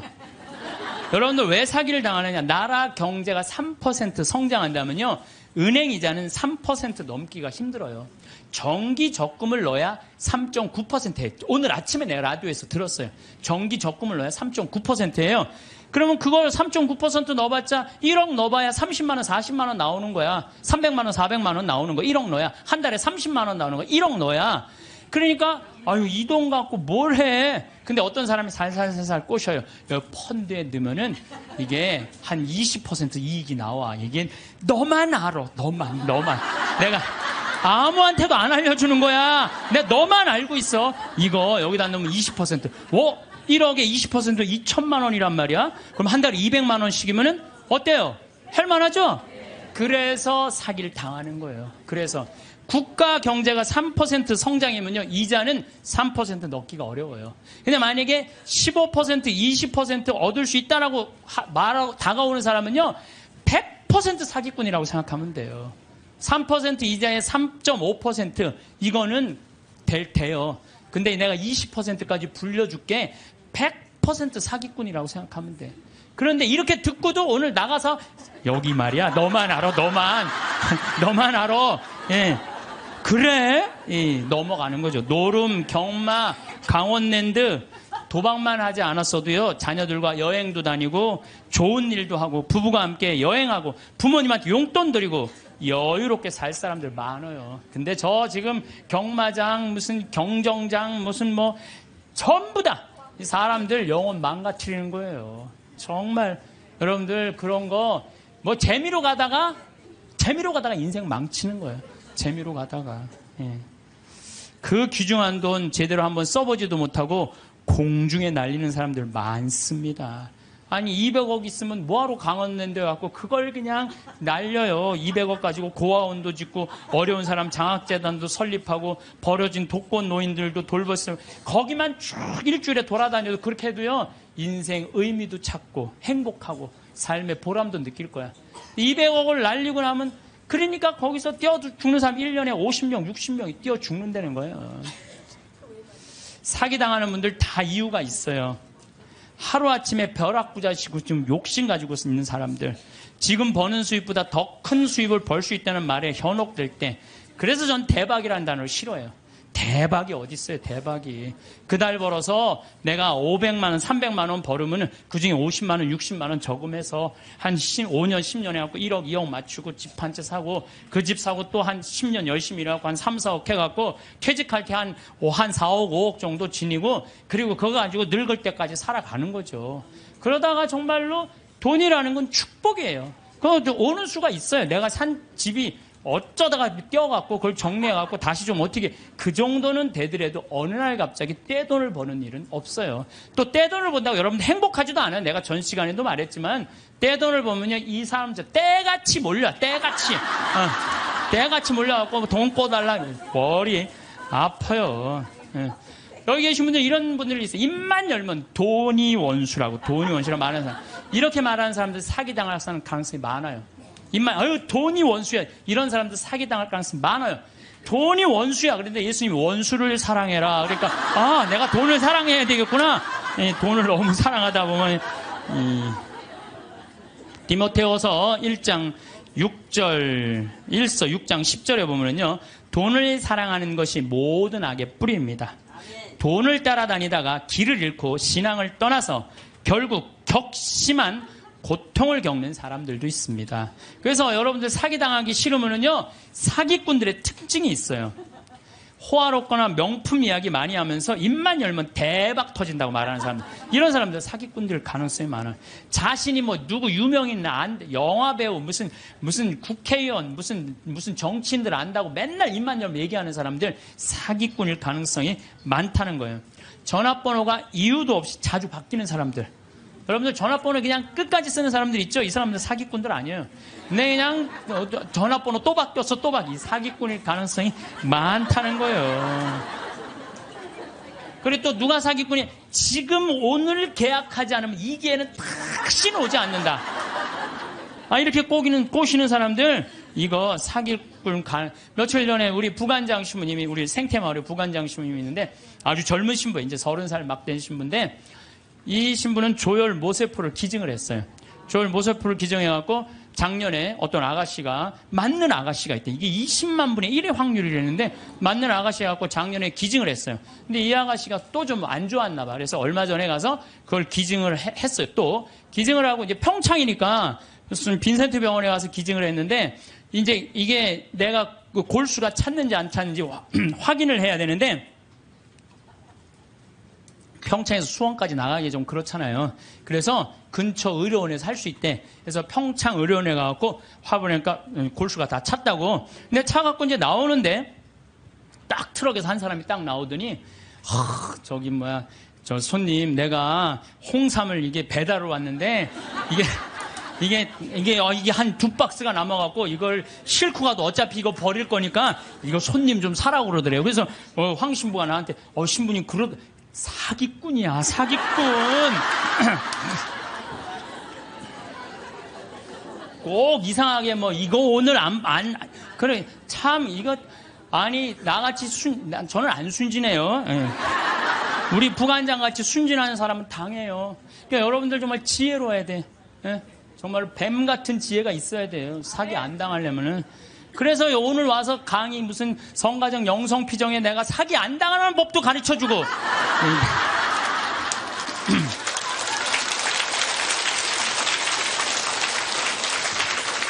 특별히 제가 부탁하고 싶은 게 있어요. 교우들끼리 돈거래하지 마세요.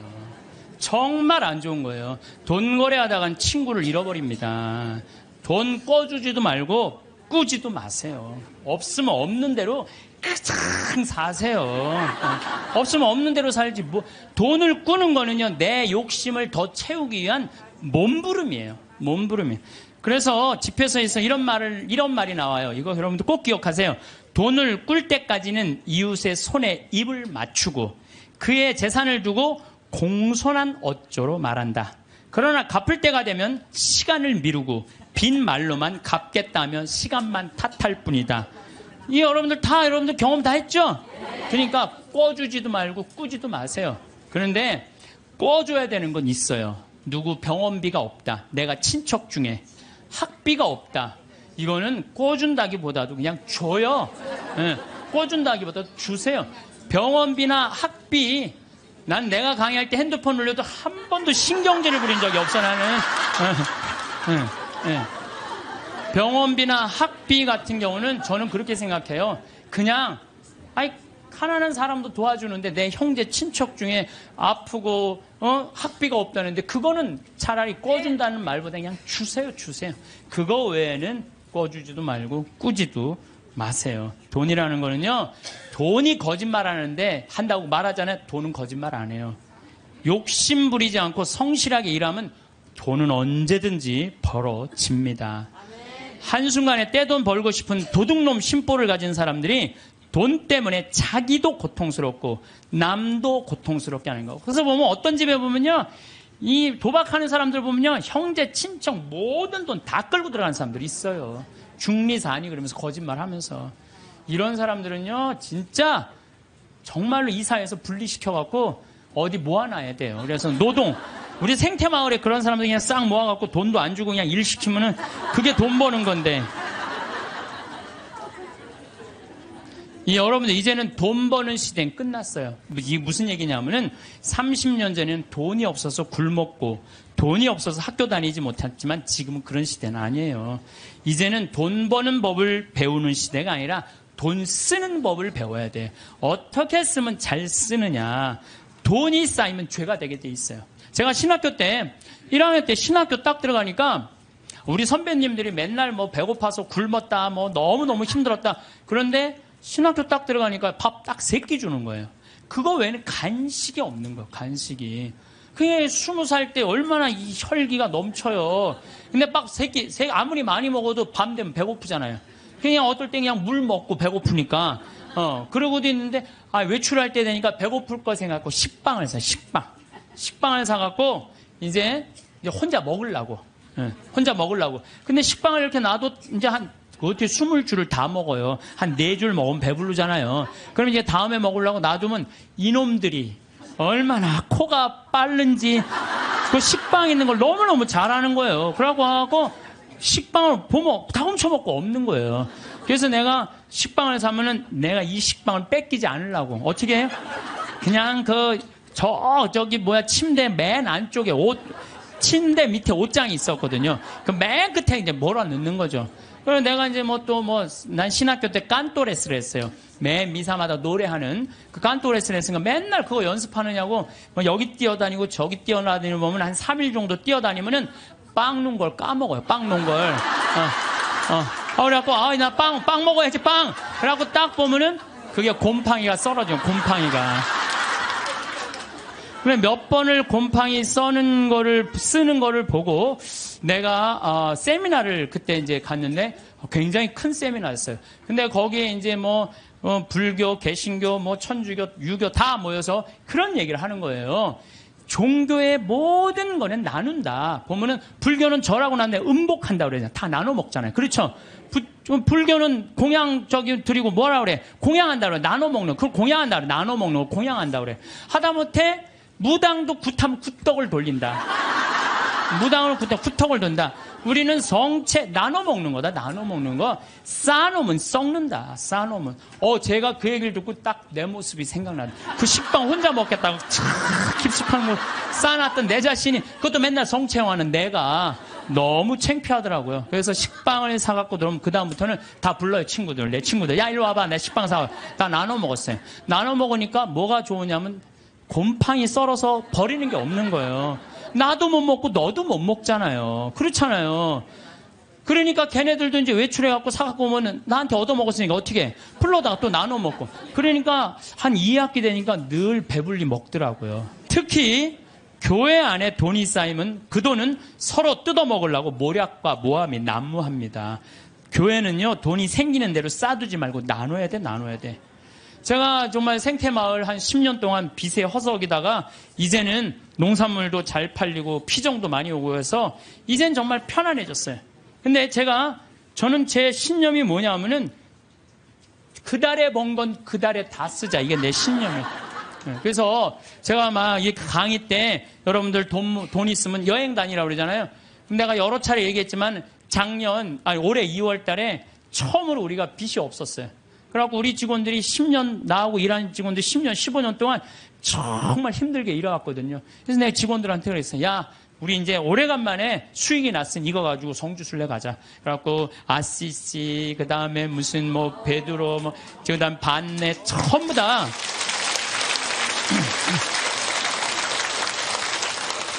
여러분들, 돈은요, 쓴 것만 내 돈이에요.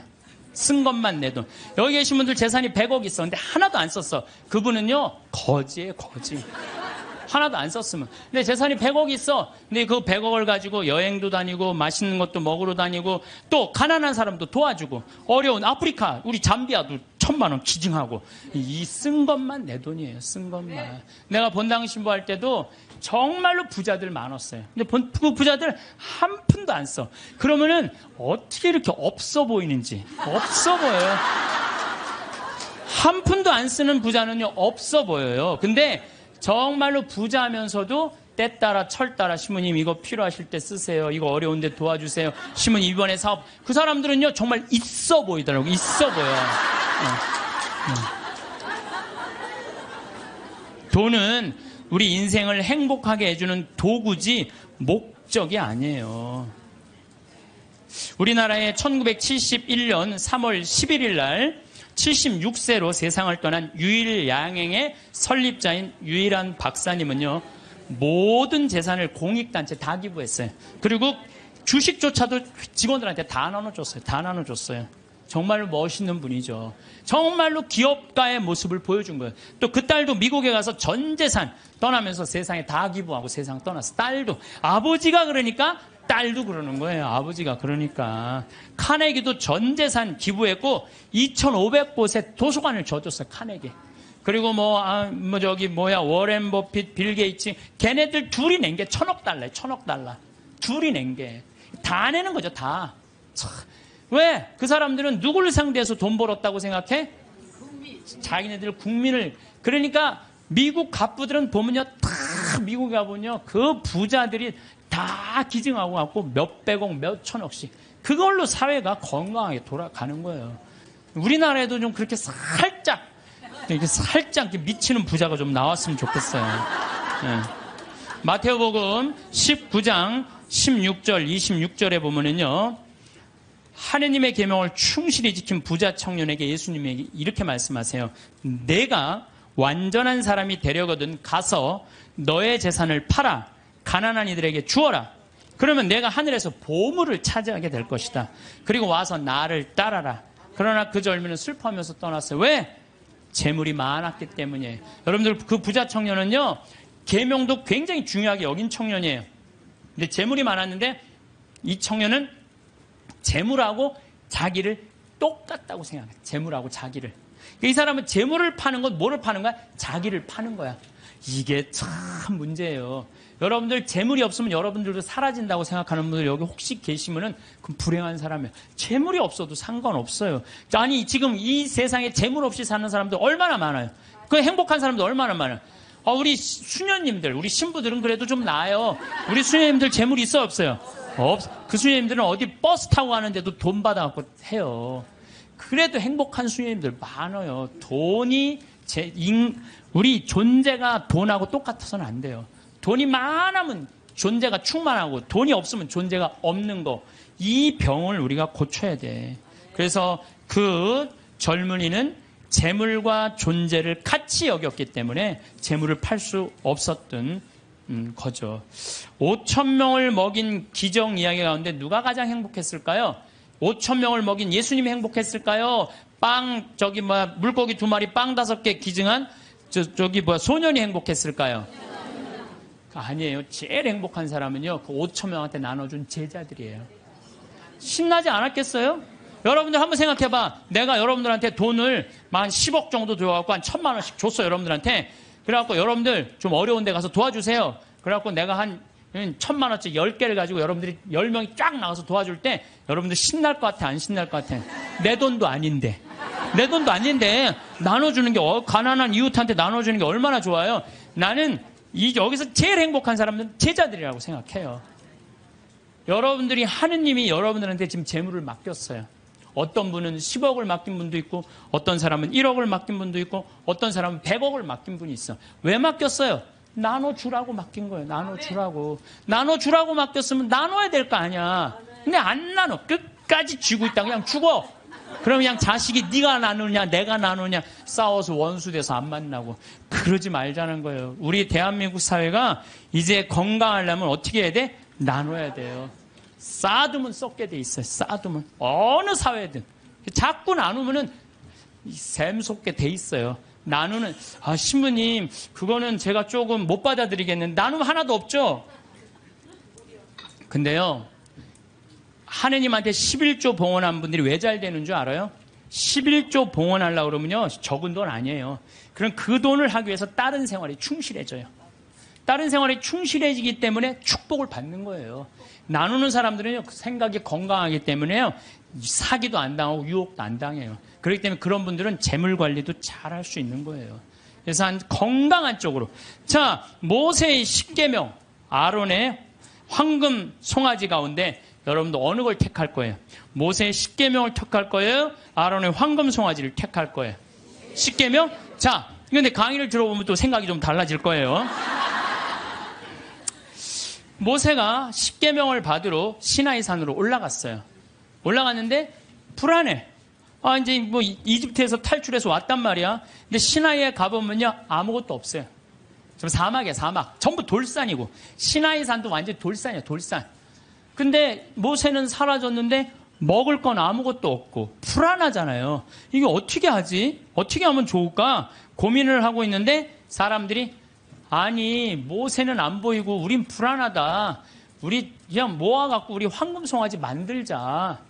그래? 황금송아지? 그래, 좋다. 황금송아지 만들자. 근데 당시에 유대라는 땅, 시나이라는 땅은요, 척박하게 이를 데 없었어요. 그 척박한 땅을 가르려면 누가 있어야 돼? 소가 있어야 돼요. 소가 없으면 농사 못 져요. 소가 없으면. 소가 쟁기로 이랑과 고랑을 만들어줘야 돼요. 그래서 이랑이 높아야 돼. 이랑이 높아야지 씨를 이렇게 넣으면은 씨들이 바람에 잘하고, 고랑이 있어야지 물도 잘 빠지고.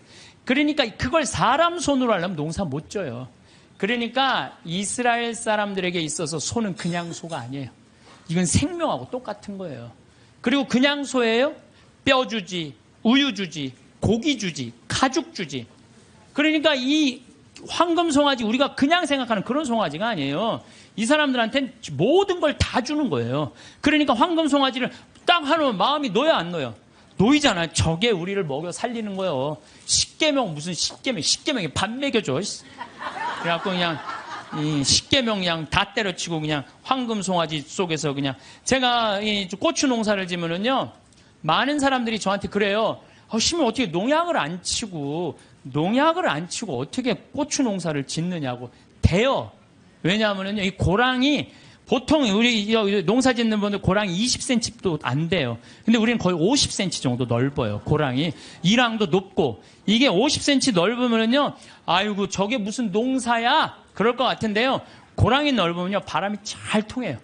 바람이 잘 통하면 병이 안 들어. 역병 뭐 이런 거 안 들어요. 그런데 보면은 바닥바닥해. 그러니까 처음에 우리 도돈리, 응암리 주민들이, 신부님 그렇게 해서 농사를 어떻게 짓느냐고. 근데 놀라운 거는요, 이 고추가 열릴 때 보면요, 이 대가 견디질 못해요. 너무 많이 열려갖고. 그래서 제가 그걸 보면서 농사도 욕심 부리면 안 돼요. 그리고 내가 정말 놀라운 거는 감 있잖아요. 감이요, 5월달만 되면은요, 이렇게 자라다가요, 그 애를 다 조절을 자기네들 느껴요. 그래갖고 올해는 좀 많이 괜찮을 것 같다 그러면, 그런데 올해는 좀 날이 좀 현찮을 것 같다. 감이 다 알아요. 그래갖고 다 떨어뜨려요. 보면은 5월달에 가면 감 조그만 거 다 떨어져 있어요.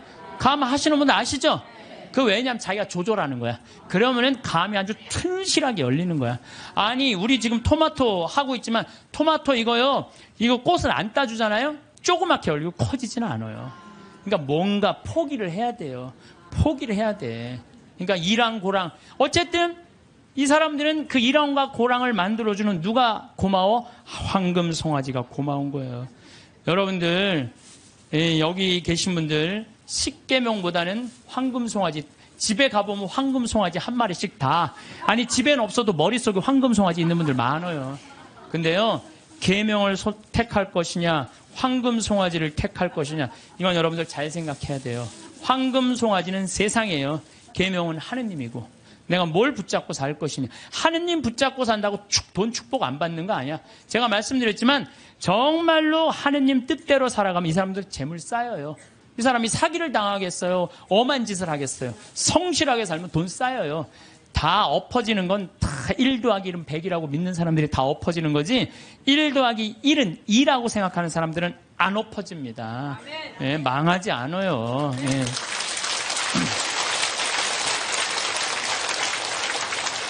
하느님 꽉 붙잡고 살아야 되는데 출세와 권력 꽉 붙잡고 사는 사람들 있어요. 저는 예수님이 왜 위대한지 정말로 이 4대로 살면 살수록 더 느껴요. 예수님은 이 세상에 오셔서 절대 권력을 추구하지 않으세요. 나는 섬김을 받으러 온 것이 아니라 섬기러 왔다. 이 말씀이야말로 우리 인간이라면 누구나 다 가슴 깊어야 새겨야 할 말씀이에요. 권력은 섬기기 위한 도구인데 권력을 쥔 사람들이 안 섬기려고 그래요. 막 권력을 휘둘르죠. 위장 전입하고 자식 대학 군대 안 가게 하고, 또 대학도 마찬가지야. 무슨 국제중학교 이런 데 애 머리도 안 되는데 막 들이밀고, 이게 다 돈과 권력으로 부리는 횡패. 지난번에도 말씀드렸지만 우리나라 대통령들 최고 권력 가진 사람들 어떻게 됐어요? 불행하게 죽거나 감옥에 가거나 가족이 감옥에 가거나 그래요. 그러잖아요. 권력이 뭐가 좋아요. 그래서 여러분들 가운데서도 정말로 권력처럼 무상한 게 없어요. 권력을 쥐고 있을 때만 좋지, 권력에서 밀려나면은요 비참하고 심지어는 모욕과 보복까지 당하는 게 권력이에요. 요즘 나는 그 전두환 무슨 국회법 통과되는 거 보면서 권력이라는 게 참 무상하구나. 저 전두환이라는 저 대통령이 얼마나 정말로 기가 막힌 권력을 가졌어요. 근데 지금은 모든 국회의원들이 다 10년 연장하자, 뺐자. 그게 권력이라는 게 이렇게 무상한 거예요. 권력을 꽉 잡고 사는 것보다 하느님 꽉 잡고 사는 게 훨씬 더 낫습니다.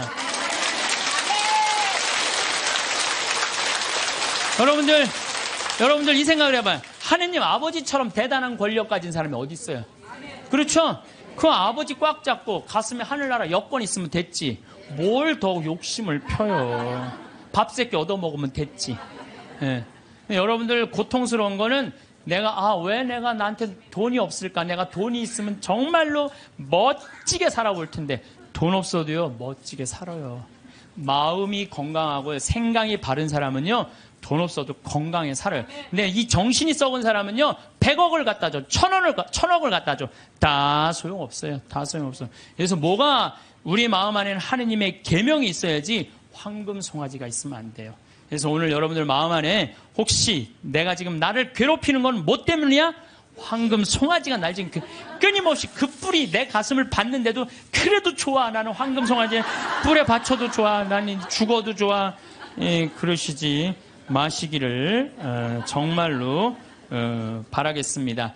저는 나중에 하느님 앞에 갔을 때 너 어떻게 살아왔느냐? 저 대통령인데요. 너 어떻게 살아왔는데? 나 신부였는데 너 어떻게 살아왔는데? 나 장관이었는데요. 너 어떻게 살았는데? 나 구역장이었는데 너 어떻게 살아왔느냐? 뭐 어떻게 살아요? 너 어떻게 살아왔는데? 저는요 하느님 장관도 아니고 대통령도 아니고 신부도 아니었는데요.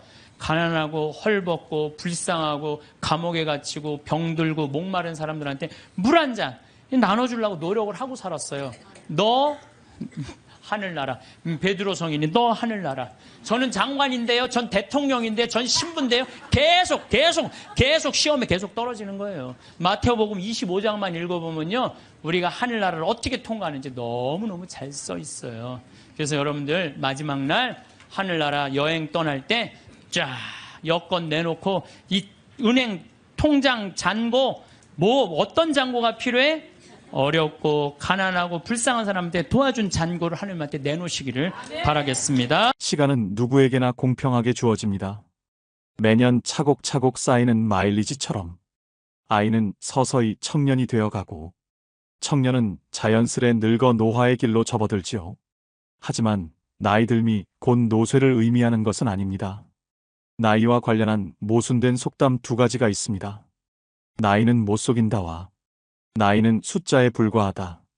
둘 다 나이 듦을 이야기하지만 전자가 나이에 굴복하고 노쇠 수순에 순응하는 의미라면 후자는 육체적 노화를 벗어나려는 자발적 의지가 담겨 있습니다. 여러분은 둘 중 어떤 속담을 품고 사시나요? 나이 듦이란 물리적 노화일 뿐 우리 몸 안에 가슴에 청춘을 담는 일은 내 의지와 결정에 따라 얼마든지 달라질 수 있습니다. 지금이라도 변화하고 싶다면 잘 늙어가는 것이 곧 오래도록 청춘으로 사는 길이겠죠. 나이 들면 이런 마음으로 살다 갑시다.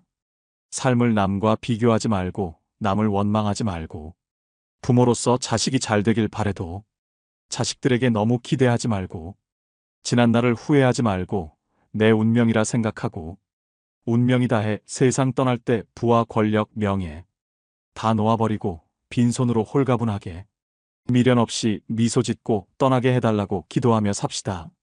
재물이 많아도 만족하지 못하고 더 많은 재물을 모으려고 발버둥치면 재물의 노예가 되어 가진 재물에 만족하지 못해 마음이 가난하고 많은 재물이 없어도 가진 것에 만족하고 분수에 맞게 즐겁게 살면 마음이 부유의 부자입니다.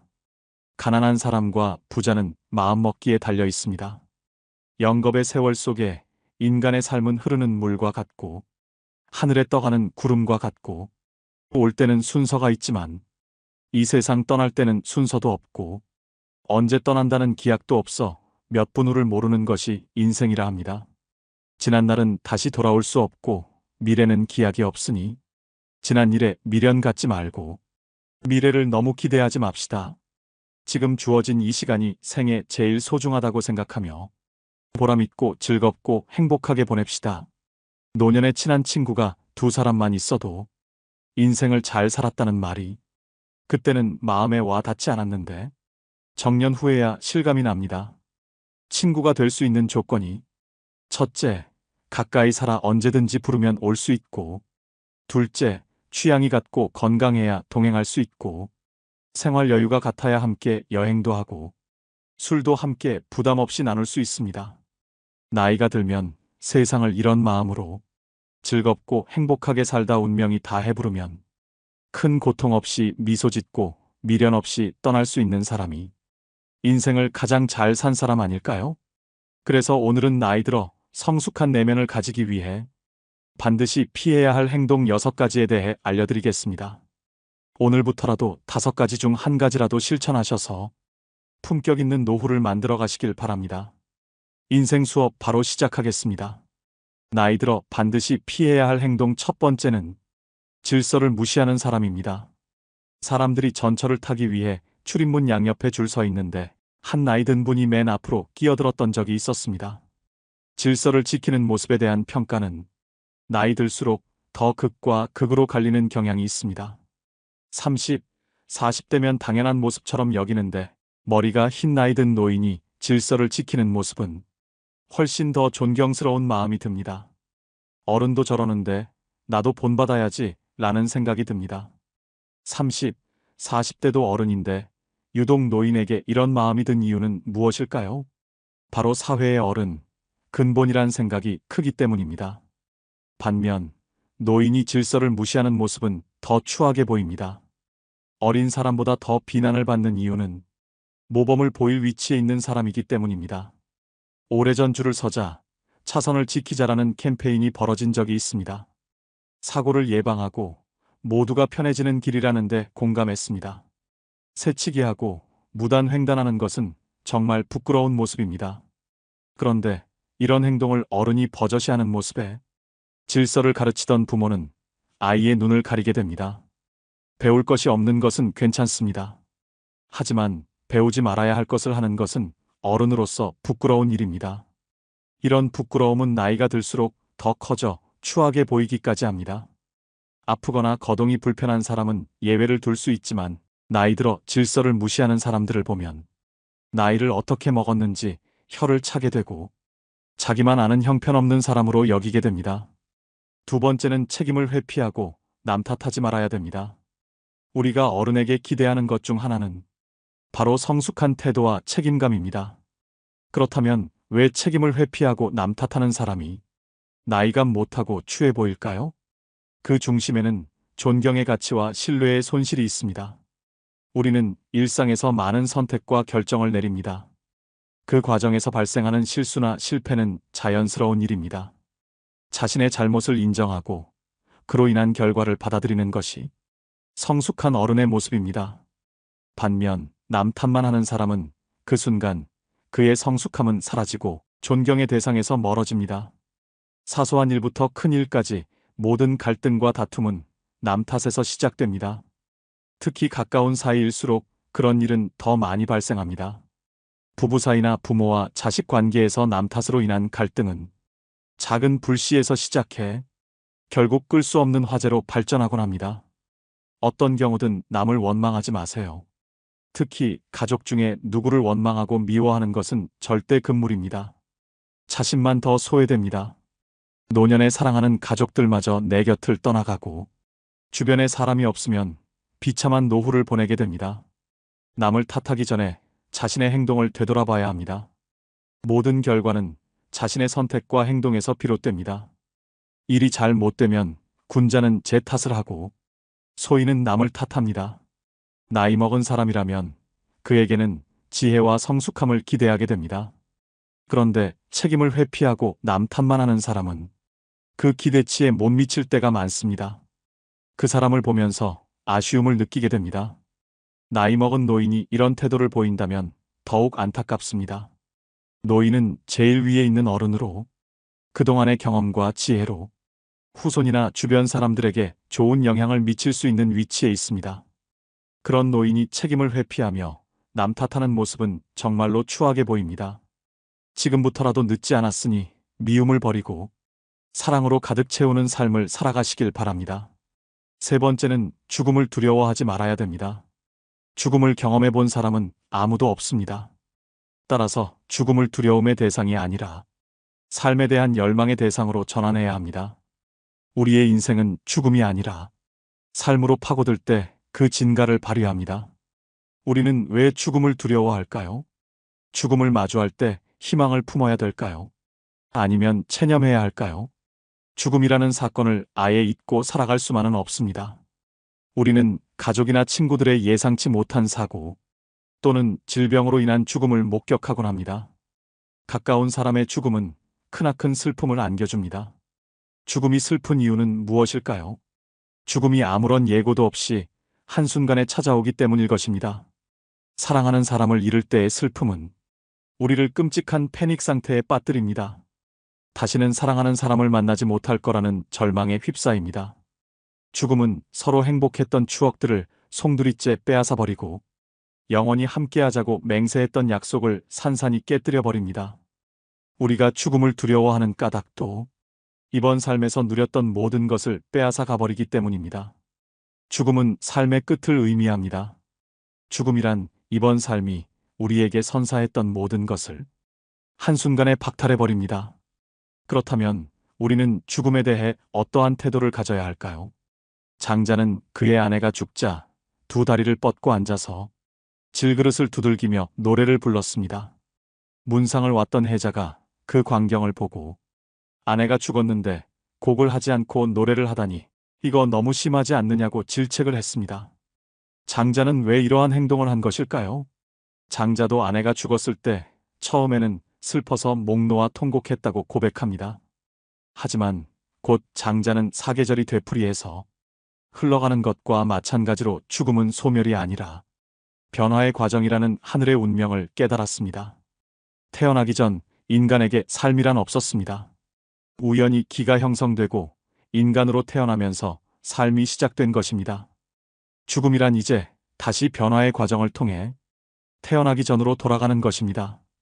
우리에게는 가족의 죽음이든 자신의 죽음이든 운명으로 받아들이는 태도가 필요합니다. 인간이 죽는다면 그저 태어나기 전으로 돌아갈 뿐입니다. 죽음 이후를 막연히 두려워할 필요가 없습니다. 네 번째는 허풍을 심하게 떨거나 자랑을 너무 많이 하는 것입니다. 나이 들어서까지 입만 열면 잘난 척과 허풍을 떠는 사람이 있습니다. 제 주변 친구 중 한 명은 그렇게 자식 자랑을 합니다. 살면서 하지 말아야 할 자랑 3가지를 꼽자면 배우자 자랑, 자식 자랑, 돈 자랑이라고 합니다. 이 가운데서도 특히 아무리 친한 친구 사이라도 하지 말아야 할 자랑이 있는데 그것이 바로 자식 자랑입니다. 사람들 가운데는 자식들 일로 인해 자랑을 할 것이 많은 사람도 있지만 그렇지 않은 사람도 있죠. 특히 자식 때문에 속을 썩이고 있거나 고민이 많은 사람이 있습니다. 이런 사람 앞에서 자식 자랑을 하는 것은 아픈 사람 앞에서 자신의 건강을 자랑하는 것과 같습니다. 그 말을 듣는 사람의 입장에서는 겉으로 드러내지는 않아도 그 자체로 스트레스이고 고통이 됩니다. 나이가 들수록 축하보다도 자랑을 많이 하는 친구들이 있는데 이런 습관은 오랜 친구마저도 멀어지게 합니다. 이처럼 사회에서 잘난 척과 허풍이 심한 사람을 만나게 되면 그때마다 느끼는 게 있습니다. 자랑하는 사람일수록 자세히 들여다보면 내세울 것이 별로 없다는 사실입니다. 자신은 스스로 자기 자랑을 열심히 하고 있지만 그래서 들여다보면 빛 좋은 개살구이거나 그 주변에는 별로 성과라고 할 만한 것이 없는 사람이 대부분이었습니다. 왜 그럴까요? 자랑을 수시로 하는 사람은 겉으로 자신이 대단한 사람이라는 것을 적극적으로 알리지 않으면 부족한 사람이라는 것이 저절로 드러나기 때문이다. 자신에게 부족한 점이 많다는 것을 감추기 위해 끊임없이 주변 사람에게 자기를 드러내는 것입니다. 주변 사람에게 어떻게든 인정을 받아야 부족한 것을 감출 수 있을 것 같은 의식의 생각입니다. 그런 사람들의 의식에는 역설적으로 별로 이룬 것이 없는 사실에 대한 불안과 걱정이 깔려 있습니다. 반면 무엇인가를 이룬 사람은 그것을 굳이 자랑하려 하지 않습니다. 아니, 자랑할 필요가 없습니다. 자랑하지 않아도 그들이 갖춘 것은 저절로 드러나기 때문입니다. 경제적으로나 정신적으로나 부유하든 그렇지 않든 과시를 주 목적으로 하는 사람일수록 자랑하는 것만큼 실제로는 보잘것없을 가능성이 큽니다. 실제로 내가 갖고 있는 것과 이룬 것과 별개로 과시를 목적으로 하는 사람일수록 스스로 자신이 부족한 사람이라는 사실을 계속 강조하는 것이겠지요. 사람들과의 관계에서 항상 겸손하고 베풀 줄 아는 것, 겸손과 베푸는 삶을 실천할수록 실제로 부자 마인드에 가까워지는 법입니다. 그렇게 아름답게 늙는 것입니다. 그것이 진짜 부자들의 자세이기 때문입니다. 5번째는 내적 성장을 최우선으로 해야 됩니다. 돈이나 권력과 같은 언제고 사라질 수 있는 그림자를 삶의 절대적 가치라고 믿고 살아간다면 실제로 그것들이 사라졌을 때 크나큰 상실감에 휩싸일 수밖에 없습니다. 반면에 내적 성장은 사라지지 않습니다. 내가 깨달은 참된 지혜는 누구도 훔쳐갈 수 없습니다. 질문하지 않는 삶은 무의미합니다. 우리는 어렸을 적 경이로움에 가득 찬 눈동자로 세상을 바라봤습니다. 그런데 자라면서 세상을 향한 호기심은 물론 자기 자신에 대한 궁금증을 서서히 잃게 됩니다. 이미 다 안다고 착각하기 때문입니다.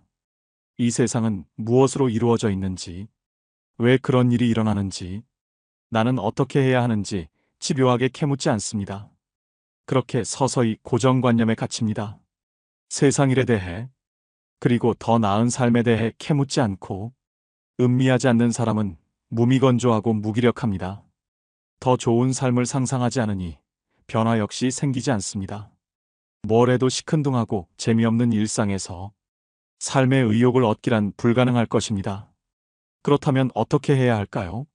질문을 통해 지혜를 스스로 깨우쳐야 합니다. 누구도 대신 답할 수 없는 질문에 질문을 던지고 자기만의 답을 찾아가는 것이야말로 세상에 대한 경이로움을 회복하는 방법이자 지혜를 얻는 태도입니다. 6번째는 내 몸을 사랑해야 됩니다.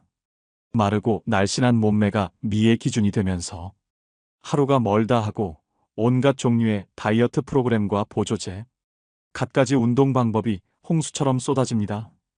그러는 동안 남녀를 불문하고 식이장애에 시달리는 사람들도 늘어나고 있는데요. 식이장애는 극단적 다이어트 후 폭식과 거식으로 우울증과 같은 심리적 문제를 일으키는 질병입니다. 우울증은 다시 폭식과 거식으로 이어져 악순환의 고리에 빠지게 됩니다. 오늘날 건강한 육체는 겉보기에 날씬하고 다부진 몸매와 동일시되고 있습니다. 아이러니하게도 날씬한 몸매를 얻는 대신 건강을 잃는 일이 생깁니다. 어떻게 하면 정신과 육체를 모두 건강하게 할 수 있을까요? 첫째, 내 몸을 사랑하는 것은 자유로워지는 첫걸음이다. 세상에서 말하는 아름다움의 기준을 충족시키기 위해서가 아니라 육체가 제 기능을 온전하게 발휘하도록 관리해야 됩니다. 남에게 보여주려고 인생을 낭비하지 마세요. 둘째, 마음의 허기를 정신적으로 채우는 것이다. 마음이 허해서 먹는다라는 말이 있습니다.